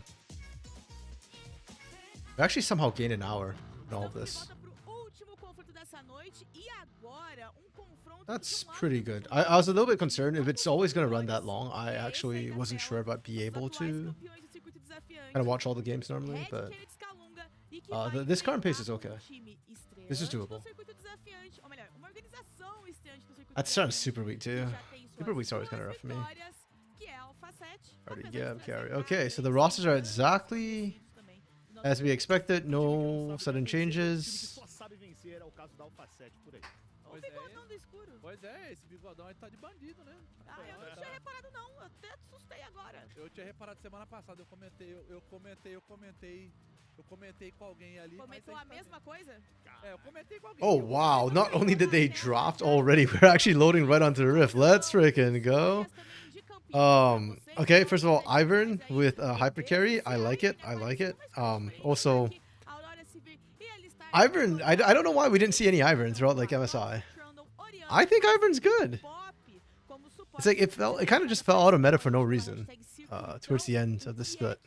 I mean, I guess because double 80 carry fell out of meta, but I still think Ivern's strong even without double 80 carry. Considering that we're in hyper carry meta. Yeah. So already like that, plus Sivir. I am a bit of a Sivir fan. I wouldn't say I'm a big Sivir fan, but I do think she's strong. And people sleep on her way too much. With the Aurora Burst. Okay. Okay, the scaling from A7 is kind of scary. I like it. Ambessa into Aatrox as well, I think, is a good answer into the Aatrox, because you can dodge out. Ivern's never just good. He's either the best or bad, no in between. Well, then I'd argue that he's been the best for a while, and I still think he is arguably like really good. Red with the Trundle, okay. That's a good shout. I like that idea. Kaisa into this comp? Okay, ballsy move. I'm assuming the Kaisa came out blind early on. Poppy for disengage. I don't really actually like the Poppy here. And Aatrox. I also don't like the Aatrox. So, okay. This comp is actually good in isolation. It's pretty decent in isolation. I'll give this maybe a 3, maybe 3 or 3.5 potentially. Like, but the problem is into this A7 comp, it's kind of bad. Like, Aatrox likes a lot of melee champions. There's not a lot of melee champions on the other side. Trundle, there's no real tank for you to hyper steal from. Yeah, you can shred stats, but then that's what the Ivern Shield is going to be real useful for. Alistair kind of ignores your shred as well because it's just a flat damage reduction and not armor or magic resist. Kaisa playing into this, possible? It feels like it has to be a big game from Kojima and Mago. And then Oriana's just Oriana, right? Like, she's fine in almost any situation. Not the best, not the worst. I do think it's a bit difficult for her to try and tag up the Sivir and the Aurora, but doable. It's not impossible. It's just not particularly easy. And then the Poppy just feels weird for me. Like, maybe you disengage a front line with the Poppy. That's about it. She gets less value, I think, than other things. Also, their engage is going to be a bit difficult on this comp. Like, how do you engage with this? Aatrox flank, I guess? Poppy flank? Trendle Pillar's not going to do squat.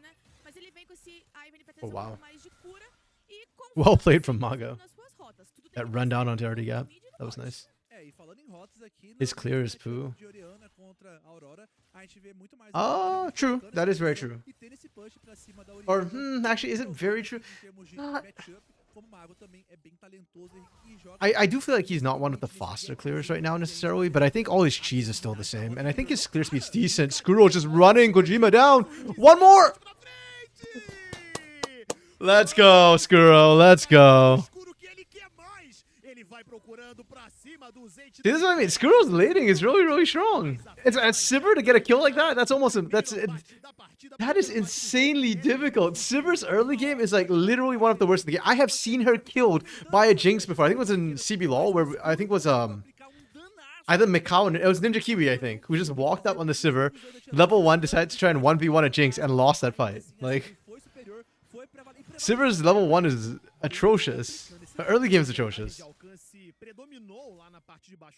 And Skuro manages to secure the kill. That's crazy. On a champion who can dominate the game. Already Gap said. Couldn't even get any damage back. Mago lives. Just one spell would have found the equal trade, but not like that. Yeah, Root was the one who did it. Yes. Thank you, Dark Knight. I can't remember who was the one who did that. I just remember it was Ninja Kiwi. It was like it was the most shocking thing because Ninja Kiwi Sivir was actually one of the few guys who was playing Sivir at the time. So I know it was like Ninja Kiwi.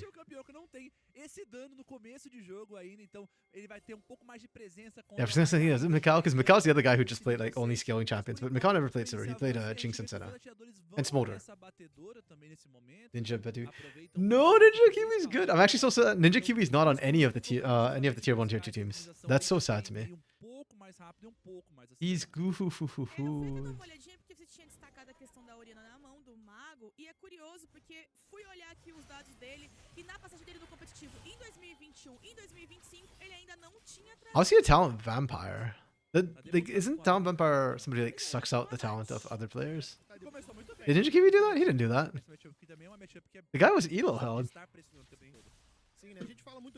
He's been on rosters where the players were bad and we knew they weren't great to start off with. So, who would I take today? Ninja Kiwi or Natuno? Ooh. Oh, Zinz? Okay, Zinz still got some of the magic from the old Red Academy. Nice, nice.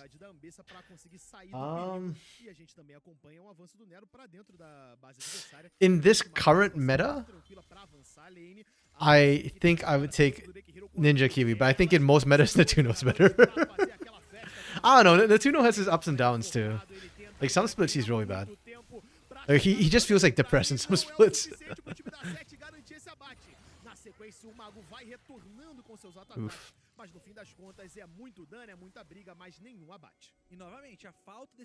Take the ore. He made everyone worse. He didn't kill their careers. Again, like, he's never the problem on the rosters he's on. He just keeps getting put on weird rosters where like the teams just keep dying around him. I'm trying to think if there's another player who's had the same problems as Ninja Kiwi. Like Chiari to a certain extent, I guess.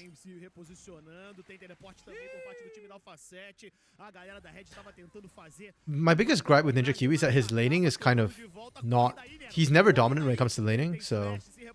I do think that's a weakness for Ninja Kiwi and why... When he's stuck in tier 2, I'm not super upset. Because I think in tier 1 you do need a bit of that, you know, that dog in you to take over lane. Even Trigo or Mikau. Like, oh, well, actually, no, Mikau's a bad example. That's why Mikau's not in tier 1. But, like, Trigo survived in tier 1 because on certain picks like the Jhin, he can be very lane dominant. There are still ways he can do that. Whereas Ninja Q is just not ever lane dominant. Hater do Ivern. Não sou hater do Ivern, muito But pelo contrário. I think the current meta with the Jinx, coming back to meta with Senna, with Smolder, with Ziggs. Ziggs just got a huge buff on patch. Like, that is the Ninja Kiwi meta.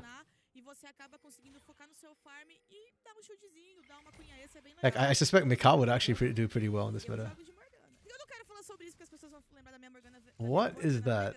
Não vem ao caso. Emo, Lunar. Deixa o que é do passado, pertencendo ao passado. Mas eu queria destacar, falando um pouquinho de novo sobre essa rota do meio. That's a Twitch global emo? Did they buy off Twitch as well? What? Da selva do time da Red, o Drake Hero já vinha entrando, mas o Zente era mais esperto. Foi colando antes dele e vai daí, foguete. Oh. Só pra concluir agora, hein, galera. Juro que eu consigo. É interessante essa Orianna tá aparecendo agora na mão do Mago, porque já indica uma certa mudança na forma dele de jogar. Porque a gente sabe que ele é um cara que gosta muito de trazer campeões que são mais player makers, né? Cadê a Irelia? São mais agressivos, que vão mais pra cima, que colocam um pouco mais de dano.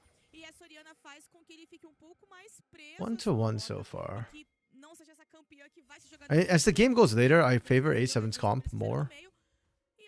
Both comps aren't super cohesive, so it does feel like just strong power picks. I mean, arguably, Red's comp is a little bit more cohesive, but it's marginal. Nero's completely zoned out by Daisy. Damn, Daisy doing work. I actually hate that they just let Daisy die like that early. Like, they just threw her in for vision. I think she's huge for team fights, and without her, the fights get a lot harder. Yeah, I think A7 misplayed that horrifically. Okay.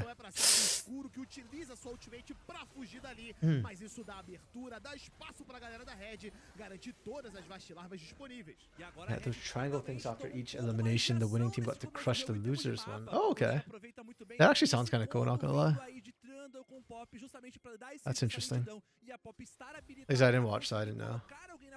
E conseguir efetuar esse abate provou-se muito benéfico e também o dano que o Mago conseguiu aplicar na luta. One of the grubs lived. Acabou sendo Okay. fundamental para Yeah, for A7 here, I just think they needed to secure that grub and get the hell out. Instead, they just let Daisy die for no reason. And then how do you fight this? Like, your AD carry is not with you. And first of all, even with the first blood, Skuro is still not that strong right now. You don't really want to be fighting this. I think RD Gap did a fantastic job pumping out the damage he did. But it's just, yeah, what are you going to do here? Like, if you had Daisy, if Drake Heroes wasn't picked, if Skuro was here, this knockup goes huge and maybe you get 2 kills. But as it stands, you don't have enough sustained damage. Cooldowns for RD Gap, can't finish anything off. You lose your Alistair as well, and then now you're just literally 2v4 with 2 carries and no front line. Oh! Using! That's sexy. That was really nice from Using. Okay, I was doubting the Poppy pick. I'm sorry, Using. I will not doubt your Poppy picks. That's a pretty big lead for Red. And we get a pause. Why pause? I do not know, but we pause. Okay. Was hilarious watching Pain crush C9. Yes, Lunar, I have slowly infected you. That's the second time you've called Fury a Pain. Yes, come over to the Pain side. I'm sure, yeah, you know. That's a pity that I didn't catch Fury crush it. Yeah, I didn't watch it. Yeah. Again, I was kind of busy because I thought that was the off season, so I was like arranging all my stuff for that break, and then yeah.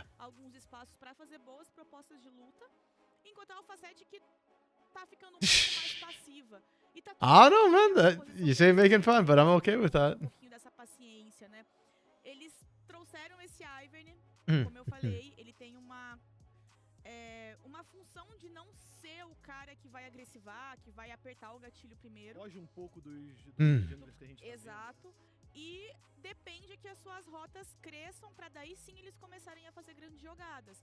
Só que você tem uma Aurora, você tem uma Ambessa, não são campeãs que vão conseguir fazer bons. Why do we have a pause? This is the other. This is the second pause we had today. The first one was really short though. Welcome back, Ray. You're just in time for the pause. That's it. You brought the pause with you. You're the... No, I'm kidding. We had another pause earlier today, but it was really, really short. It was like a minute, 2 minutes, and then we were right back into game. So eu acho que eles O que deveriam não é normal.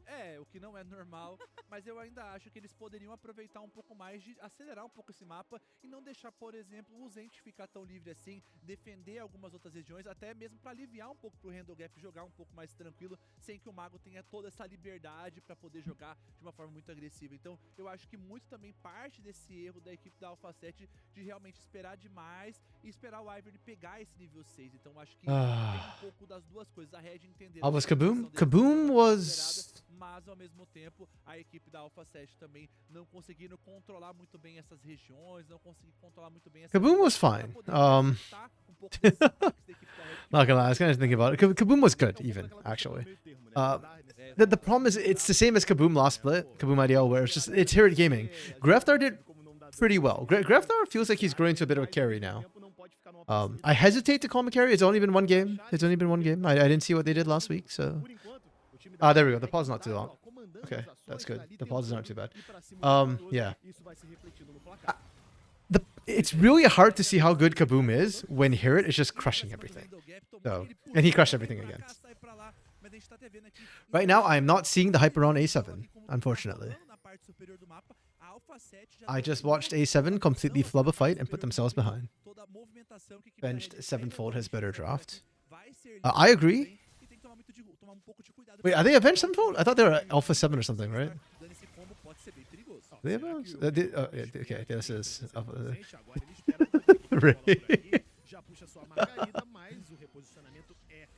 I actually got trolled because I'm not tracking stuff, yeah.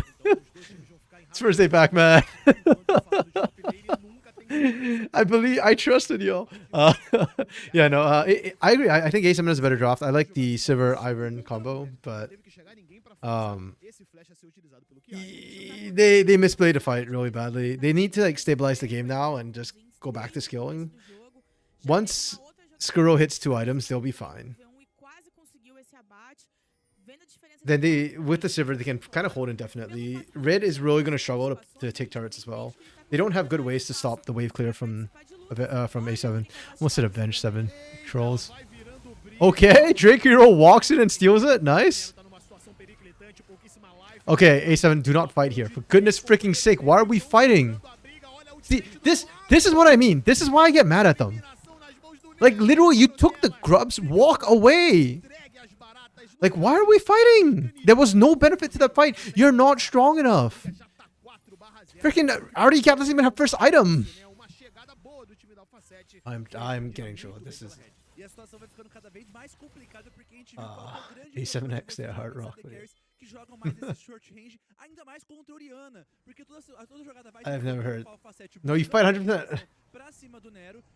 Luna, that's LPL. That's... well, I guess it's also the CP LoL, unfortunately. Like, right here, just why? Walk away! RD-Cap was not trying to force another fight. RD-Cap was zoning them away so you could walk and live another day. Freaking Skuro and Tellus. The sick part is I can see Tellus doing this over and over again. He did it on Cade Stars Academy. But Skuro, really? Bro, on Kaboom, you didn't do this. Why are you doing this in A7? Why are you trolling your team? You had that and you just needed to... And now the gold lead grew. Like, you were about to be fine. Dang, nabbit. Okay, just walk away, RD-Cap. This is not worth dying for. Freaking don't troll. Don't troll. Okay. I'm actually scared now with the way they've been playing these fights. Holy crap. What a tough fight. Screw it, tell us his nickname is Christian. Is it actually right? Because that would be hilarious, but... Lessons us, yeah. RMC coming back from strike, so A7 sucks now. Yes, I am the A7 Bane. My existence negates theirs. I am the talent vampire for A7. Bro, I don't even know who A7 was. The first time I'm seeing them. I mean, I've seen all the players, I guess, but...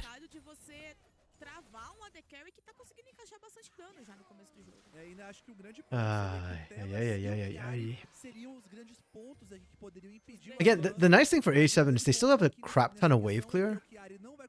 And once Skuro hits second item, he can just wave clear for days. So Red will have a hard time pushing in. The big problem for them is they need to stall out these dragons as much as possible. Which, to be fair, kind of already happened. First Dragon was taken very, very late, so that's good. Then you can give over, you know, like 2 Drakes, let them get soul point, and then by then A7 should have scaled up. And if you're still losing fights at 35 or 30 plus minutes in, that's a you problem at that point. So Eu acho também que tem a Yeah. questão de que o Chiara, ele sempre vai ter que estar preso em uma rota lateral e o tempo dele chegar pra participar de uma teamfight. I don't hate A7. I just hate the way they've played their early game. That's some really bad fights they've been choosing for no reason. Conseguir ir pra cima dele.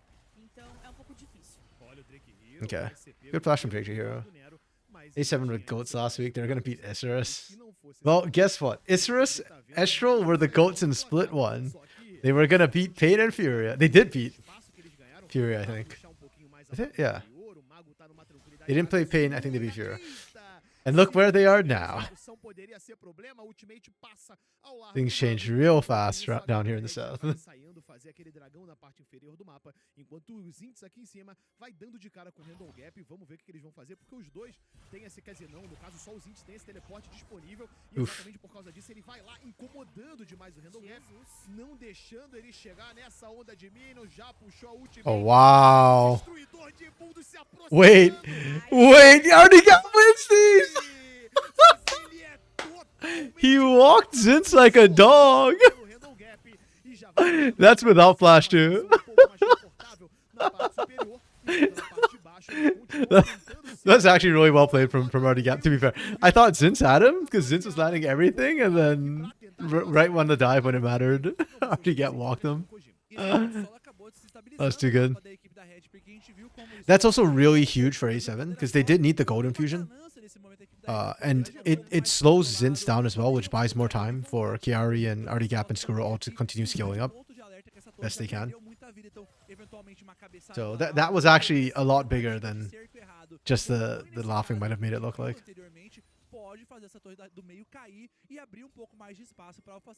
Zinz did that, so A7 doesn't have that. Yeah, they want to keep it competitive, right? Like, it's training, it's training. It's academy teams, right? RC hates A7 confirmed.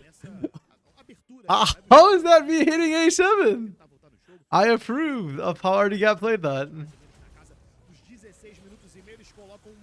Telas is fine here. I just realized using went Hill of Blades. You'd love to see it. That's the hyper aggro I'ma kill you in lane multiple times, Poppy. Wait, what? He used... Okay. He all outed and it didn't do anything. Okay, that's simultaneously kind of good and kind of bad. Good that Chiari's actually able to handle Zinz down the side lane. Bad that he kind of whiffed the ultimate to get the kill. I think he whiffed the ultimate. It didn't look like it hit. Like Zinz was still hitting turret. Oh, and that's going to cost them turrets. Gold lead swings back in Red's favor again. Heavily, sorry. This has always been in Red's favor, but heavily in Red's favor. That's fine. It doesn't matter. A7 are playing for Soul. Fourth Drake is when they start fighting back, I suspect. Exatamente, é o único campeão que vai fazer essa grande frente aí, mesmo que beleza, tem o escudo. I really hope A7 wins so that people realize Ivern's so strong. I would hate if everybody just underestimates Ivern again and thinks he's trash. And then we don't see him in the south again for the entire split. Eu acho que essa é a palavra, eficiência. Na verdade, eles estão tentando fazer jogada em cima dos Ints pra enfraquecer esse Atrox, mas tá na hora de desistir. Sim. Tá muito forçado. Eu acho que eles perderam duas Let's play for so clueless. duas eleições públicas que o Chiari errou, que poderiam conceder dois abaixo. I mean, I don't see that A7 has much of a choice. In 2 minutes time, I don't think they're ready for a team fight. Faz a equipe da Red continuar grande e você ter que esperar novamente mais erro da equipe da Red, Kenzie. Então, And hey, if A7 gets Soul, I do think they should win the game because by then Sivir should be able to. If Sivir's not crushing the team fight at Soul, wait. So that if we hit Soul for A7, that's 4 Drakes. Soonest, probably at least 5. So 5 Drakes is another 25 minutes, which should put us like into the 40+ minute range. So truly, A7, let's play for Soul. Yeah, Sivir's fully online at 3. Even at 2, she's already obnoxious. Kojima has to... Well, Kojima and Zinz have to basically one-shot that Super E quando ele when the pegou fight 3 starts. combates, eu dei surrender. I think if you Faz trade sentido. 80 carries, Red comes ahead with the trade. Like Kojima dying for Skuro is worth it Não every vem ao time. caso que era. O que vem ao caso é que ele pegou 3 kills e eu desisti. Não era Aran. Não era não. Então realmente fica Aran complicado. Vou deixar no ar. Do Aran eu desistiria por menos. Não vou negar. E a gente Sem julgamentos aqui. Sem julgamento. não julgo. Porque tem muitas composições de Aran que o pessoal só pega range e eu gosto de treta. Então, é um pouco mais complicado. E quem quer treta aqui também é justamente a equipe da Red, que tá buscando esse controle aqui, porque daqui a pouquinho, André, vai ter esse atacante e a gente sabe que a composição da Red permite também, Foguetinha, a fazer esses objetivos dele. Enquanto a gente Okay, where do we go from here? I think A7. I mean, we talked a lot about A7. I think Red though, they kind of need to pick up the pace a little bit. E isso começa a demonstrar também essa preocupação. They don't really have great setup around Dragon, Está acelerando cada vez mais. but they could. They need to get there and start dropping wards. Vantagem que eles conseguem colocar na frente. If you can kill A7 at Drake, that's great for Red. They can accelerate faster. Fechados, 2 kills no bolso. But I do think they should be trying to pick up the Drake on spawn. E o mano tem que ter uma sirene já tentando há um certo tempo na cabeça deles. Skuro's doing Sivir things already. Sivir's just gonna try and perma push a lane as hard as she can, basically. So anytime you move away from the lane, you suffer chip damage, chip damage, chip damage. You lose a wave, you lose a wave. It's slow, it's obnoxious, it's annoying, but it works.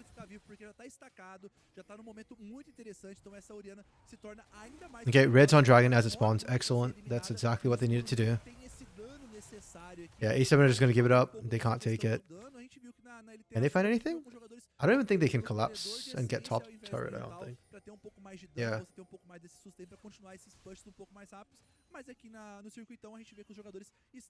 With no globals, they still need a shade mid to just make sure that Skuro doesn't get dove. Essa itemização de dano mais explosivo pelo jeito dele de jogar, né? Pelo que ele gosta de jogar, mas não tá maduro, tá adulto, auxiliando mais a sua composição, até porque ele também tem o Nero do lado dele, e a gente sabe que o Trundle é esse campeão que gosta de lutas mais longas, né, pra ele ficar batendo, e tá funcionando muito bem até agora. Olha o mago, não sei se ele tem noção. Atakan's gonna be interesting. 3.5k. Oh, they find Mago? Oh, nice all out with the catch. Can they get out? Drake Hero has flash. Yep, perfect. Nice. Really well played from A7. Perfect. I was just gonna say Atakan, I feel like was one of the places where Red could potentially screw up. But that's not even that. A7 just picked them in rotation. Shrank the gold significantly too, like 500. That's really good. And more importantly, they slowed down the pace of the game again for Red. Red just cannot seem to get proactive. Like they are really struggling to push past these outer turrets. No, it timed out. Excuse me. Shelly timed out. That is really okay. Okay, this is good from Red. I think it caught A7 down with the pants down a little bit. Yeah. Okay, really well played from Red. This is kind of what they needed to do. They need to take advantage of their strength right now and just abuse. Get as much as they can. Skuro has 2 items. So from here on out, the grind really starts now for Red. You have no more Herald. You don't have a winning side lane matchup. Kiari's actually out leveled now on Zinz. Yeah, like you said, Ray, they have no range. So you don't have shove, not into a Sivir. You don't have side lane threat, not into the Ambessa. And you have no other tools to break turrets. So Red now just have to play for big team fights. Or a pick. That works. That works. The timing is bad though, because there's no objective for them to take off of that. Where is Kiari right now? Kiari needs to go top. They're looking for mid instead. I don't like this call. You're going to lose top lane turret, and there's no guarantee you get mid. Yeah. Oh, Zinz is backing off. Okay.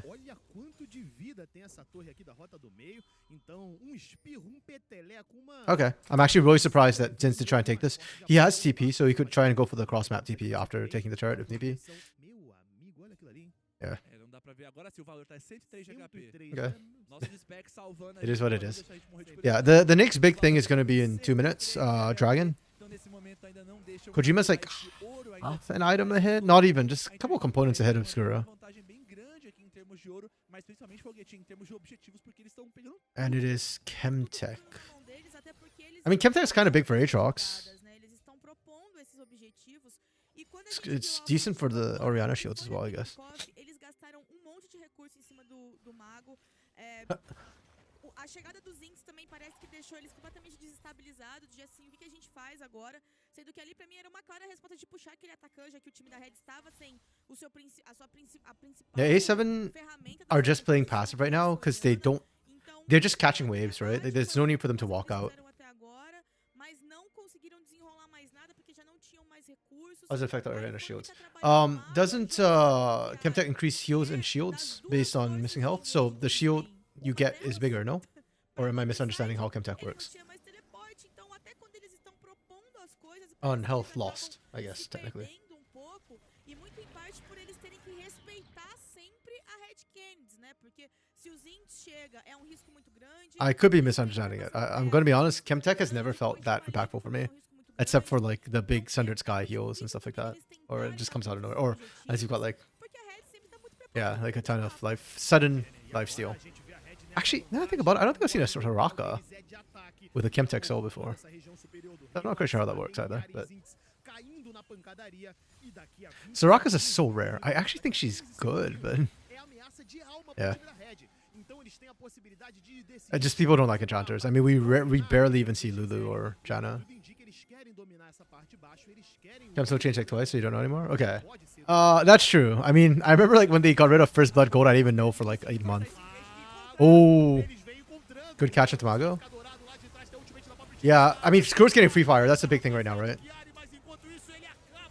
Great flash away from Skuro, and he's just shooting. Pew pew, pew pew. Oh, they finally caught him. He's out of escapes. But he did so much work.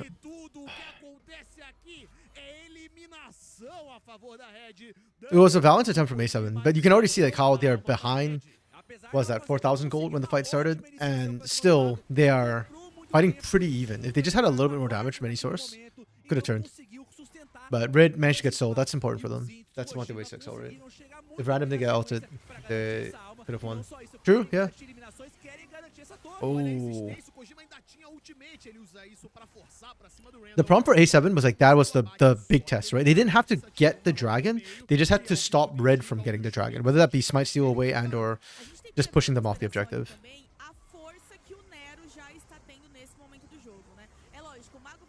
Because I think the shockwave hit both Artigap and Skuro.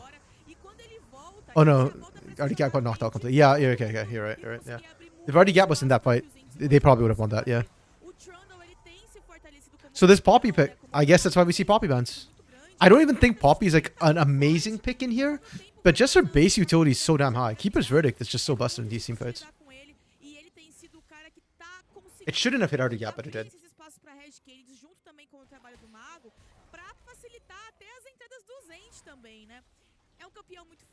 Okay.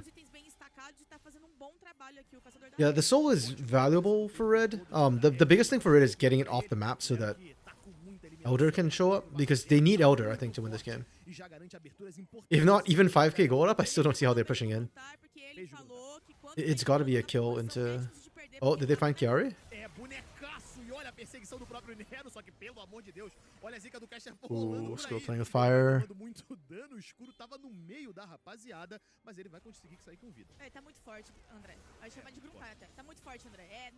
Peanut said Poppy was OP 4 or 5 years ago, and since then you agree with him? Yeah. Y'all know I am a Poppy appreciator as well. I do think she's strong. I just didn't think this was like the comp for Poppy necessarily. Like, she doesn't get that much value from the enemy draft, but yeah. Especially with the League of Mobility creep happening, something like Poppy that can stop mobility is just so impactful.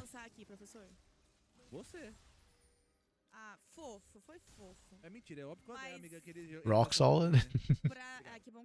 Você se retratou, porque a nossa situação tá meio feia pra você ficar fazendo essas brincadeiras. Tá complicado. É o André, galera. Vamos dançar um Viva La Vida aí, rapaziada. rapaziada. É o André que ele vai chamar pra dançar. Yeah, Skuro picked up Mas era sobre jogo. previous wounds already. To deal with the healing. Nice. I actually appreciate that.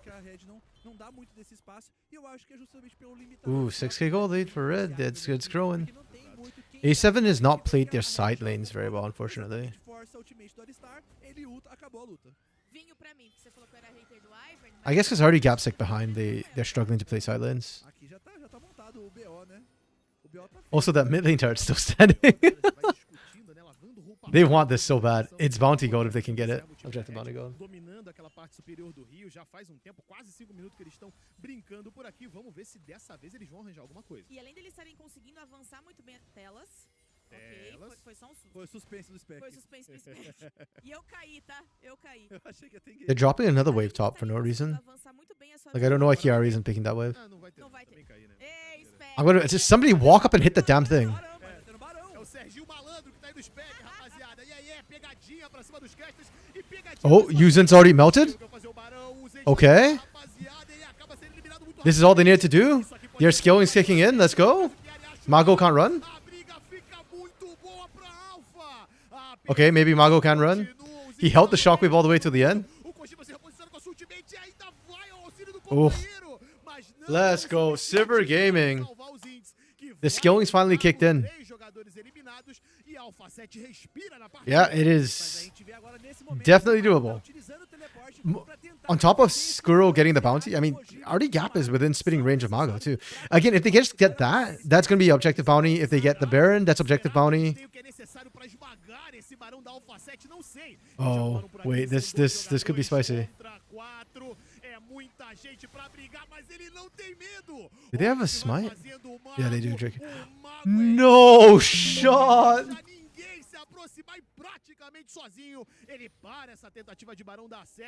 Oh, wow. A7, they win the fight and they get nothing. They didn't even get the mid lane turret. They're going to lose their mid lane inner turret.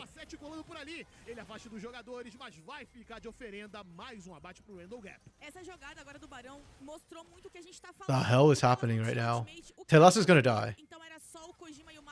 Oh, Nero, you beautiful beast! Nero just stopped all the recalls.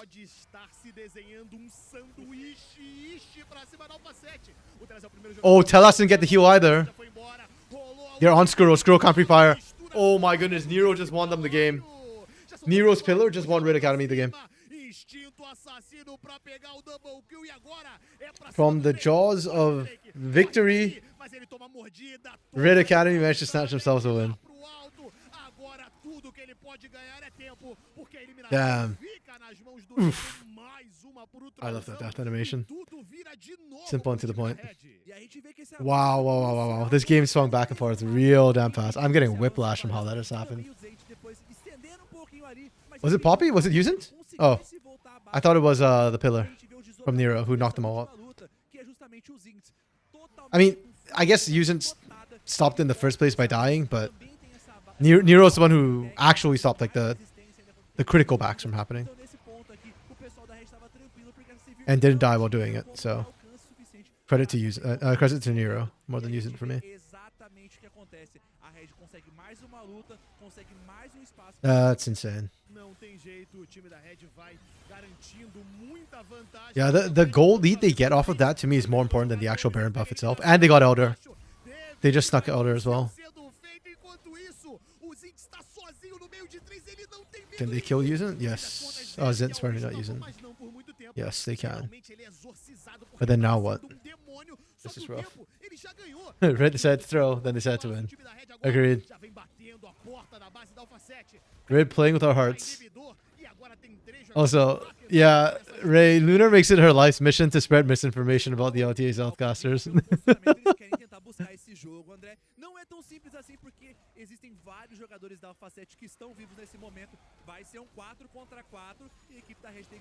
I mean, you could eat pizza crust first, I guess, if you eat with a fork and a knife. It's doable. Red gotta pay for to lose and then to win. Wait, they didn't end? não vai insistir. Oh vão my dar aquela goodness. recuada. Eles têm esse bafinho disponível. Vamos ver como They're vai not ser gonna- nesses próximos minutos de jogo. Mas a torre vem de papel. Okay. Dá pra encher de volta, aí ela aparece de novo. Okay. Esse dano. Então, nesse momento aqui, garante o outro. I'm a little bit concerned. They still have about a minute, Esse mesmo, a little bit less than a minute of Elder with Zinz with them, but I'm just a little bit concerned for Red. Because, again, the wave clear from Sivir is just disgusting, and Sivir is already at 5 items. Like, she's actually becoming an issue. Like, they shouldn't lose. Red shouldn't be able to lose from this position. Like, this is Sivir, not a Jinx. If it's a Jinx, possible, but... But holy crap, do they do damage? 40 seconds. Okay. Zinz went mid. Mago went for the recall to buy another needlessly large rod.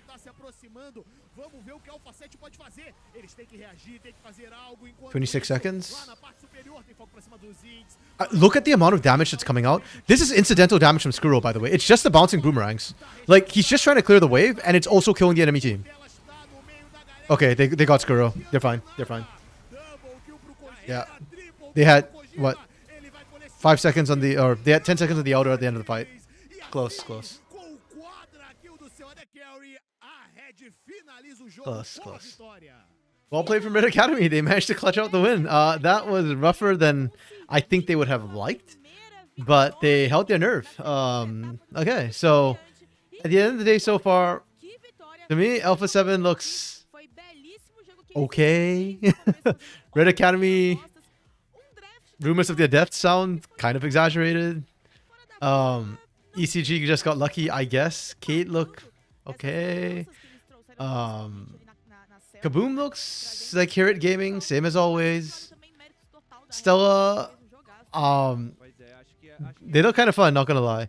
Rise and Corinthians actually look pretty good. Mechanically, still need some polishing, I guess. They're not the best mechanical teams, but actually I thought Corinthians and Rise gave us the best game today. And then Flamengo and Los are Flamengo and Los. They also act very similar to how they did in last split, so can't complain. Yeah, we were hitting the point. A7 was about to turn on. It was getting real damn close. Nero had a bad first week? Yeah, I guess so. And that's why the best of one format's really bad for trying to see how good teams are for the first couple of weeks, unfortunately. First couple of games. It is what it is. Took 7 games for us to find out that Fluxu was a fraud on their super roster. Red wants to play roulette, but they're playing with a stacked deck, so they're fine. Eating pizza crust? Question mark? Eating pizza with fork and knife? I know people who refuse to eat food with their hands. I'm actually impressed by how they eat like crabs and lobsters and stuff. They somehow don't use their hands at all. I'm actually quite impressed by it. Not my favorite format is to give me the double round robin, and then I like it. It's still not my favorite. My favorite is still full fearless, best of 5. I would be down for, was it Armageddon? Apocalypse? Whatever they call it. Like the hardcore where your bands stick as well. That would be the format I'm down for in a best of 5. But yeah. What do you mean Furia is not better than Cena? Exactly. Furia is better than Cena. There's the meme that IDL posted this last weekend where it's like Furia versus C9 and G2, and it was like a fierce panther, and then Furia versus who did they play? Fluxu W7M, and it was like a kitten, or not really a kitten, but like not a fierce one. I love that tweet. I'm a minion, not a robot, Lunar. I don't eat silicone filler. Instead, I feast on the tears of champions as they die to minions. We ate good in the last split of LCS. Okay, well, that's the game. I'm just waiting for the MVP for this game from Red Academy. Personally, I give it to Nero for stopping the backs. But to be fair, I think Mago, Kojima, I think Zinz actually did really well. Except for the one time he got walked by RD Cap in top lane. But beyond that, I thought Zinz had a fantastic game. Yuzent, I think, is also another potential MVP candidate. Had some really good keeper's verdicts and steadfast presence. That's the other one. Yeah, so I'm kind of curious who they give it to, MVP. Fun fact that I actually didn't even, I've not eaten Taco Bell even to this day. In fact, I didn't even know I had a Taco Bell. I didn't even know there were Taco Bells in Canada till like 3 years ago. Yeah, they gave it to Nero. Nice. That's for the Trundle Pillar, stopping everybody back. I have eaten Mexican food, just not Taco Bell. Though I am somewhat tempted. I've heard it will do terrible things to me, so. 23% meat, 64% vote, 30% So, fast food, like McDonald's. Okay, that was fun. Thanks y'all for dropping by. It was good to see all of you again. Wokes, Dark Knight, Ray, Bren, the first one in today. Appreciate you, buddy. Spoots dropping by as well. 1P name who followed as well. Yeah, it's good to get back into CD. I see that I have a lot to catch up on. I really don't have a good grasp on all these roster changes yet, so hopefully by the end of this week I will have that. I will be on tomorrow, hopefully. It's going to be a long day for me tomorrow. I've got 2 podcasts to record as well as the Ghost stream, so pray for my voice and for me. Okay, and with that said, I'm signing off for today. Thanks y'all, great fun. See y'all tomorrow. Peace out. Bye bye. I didn't strike week 1, Lunar. I blame CD. They started early.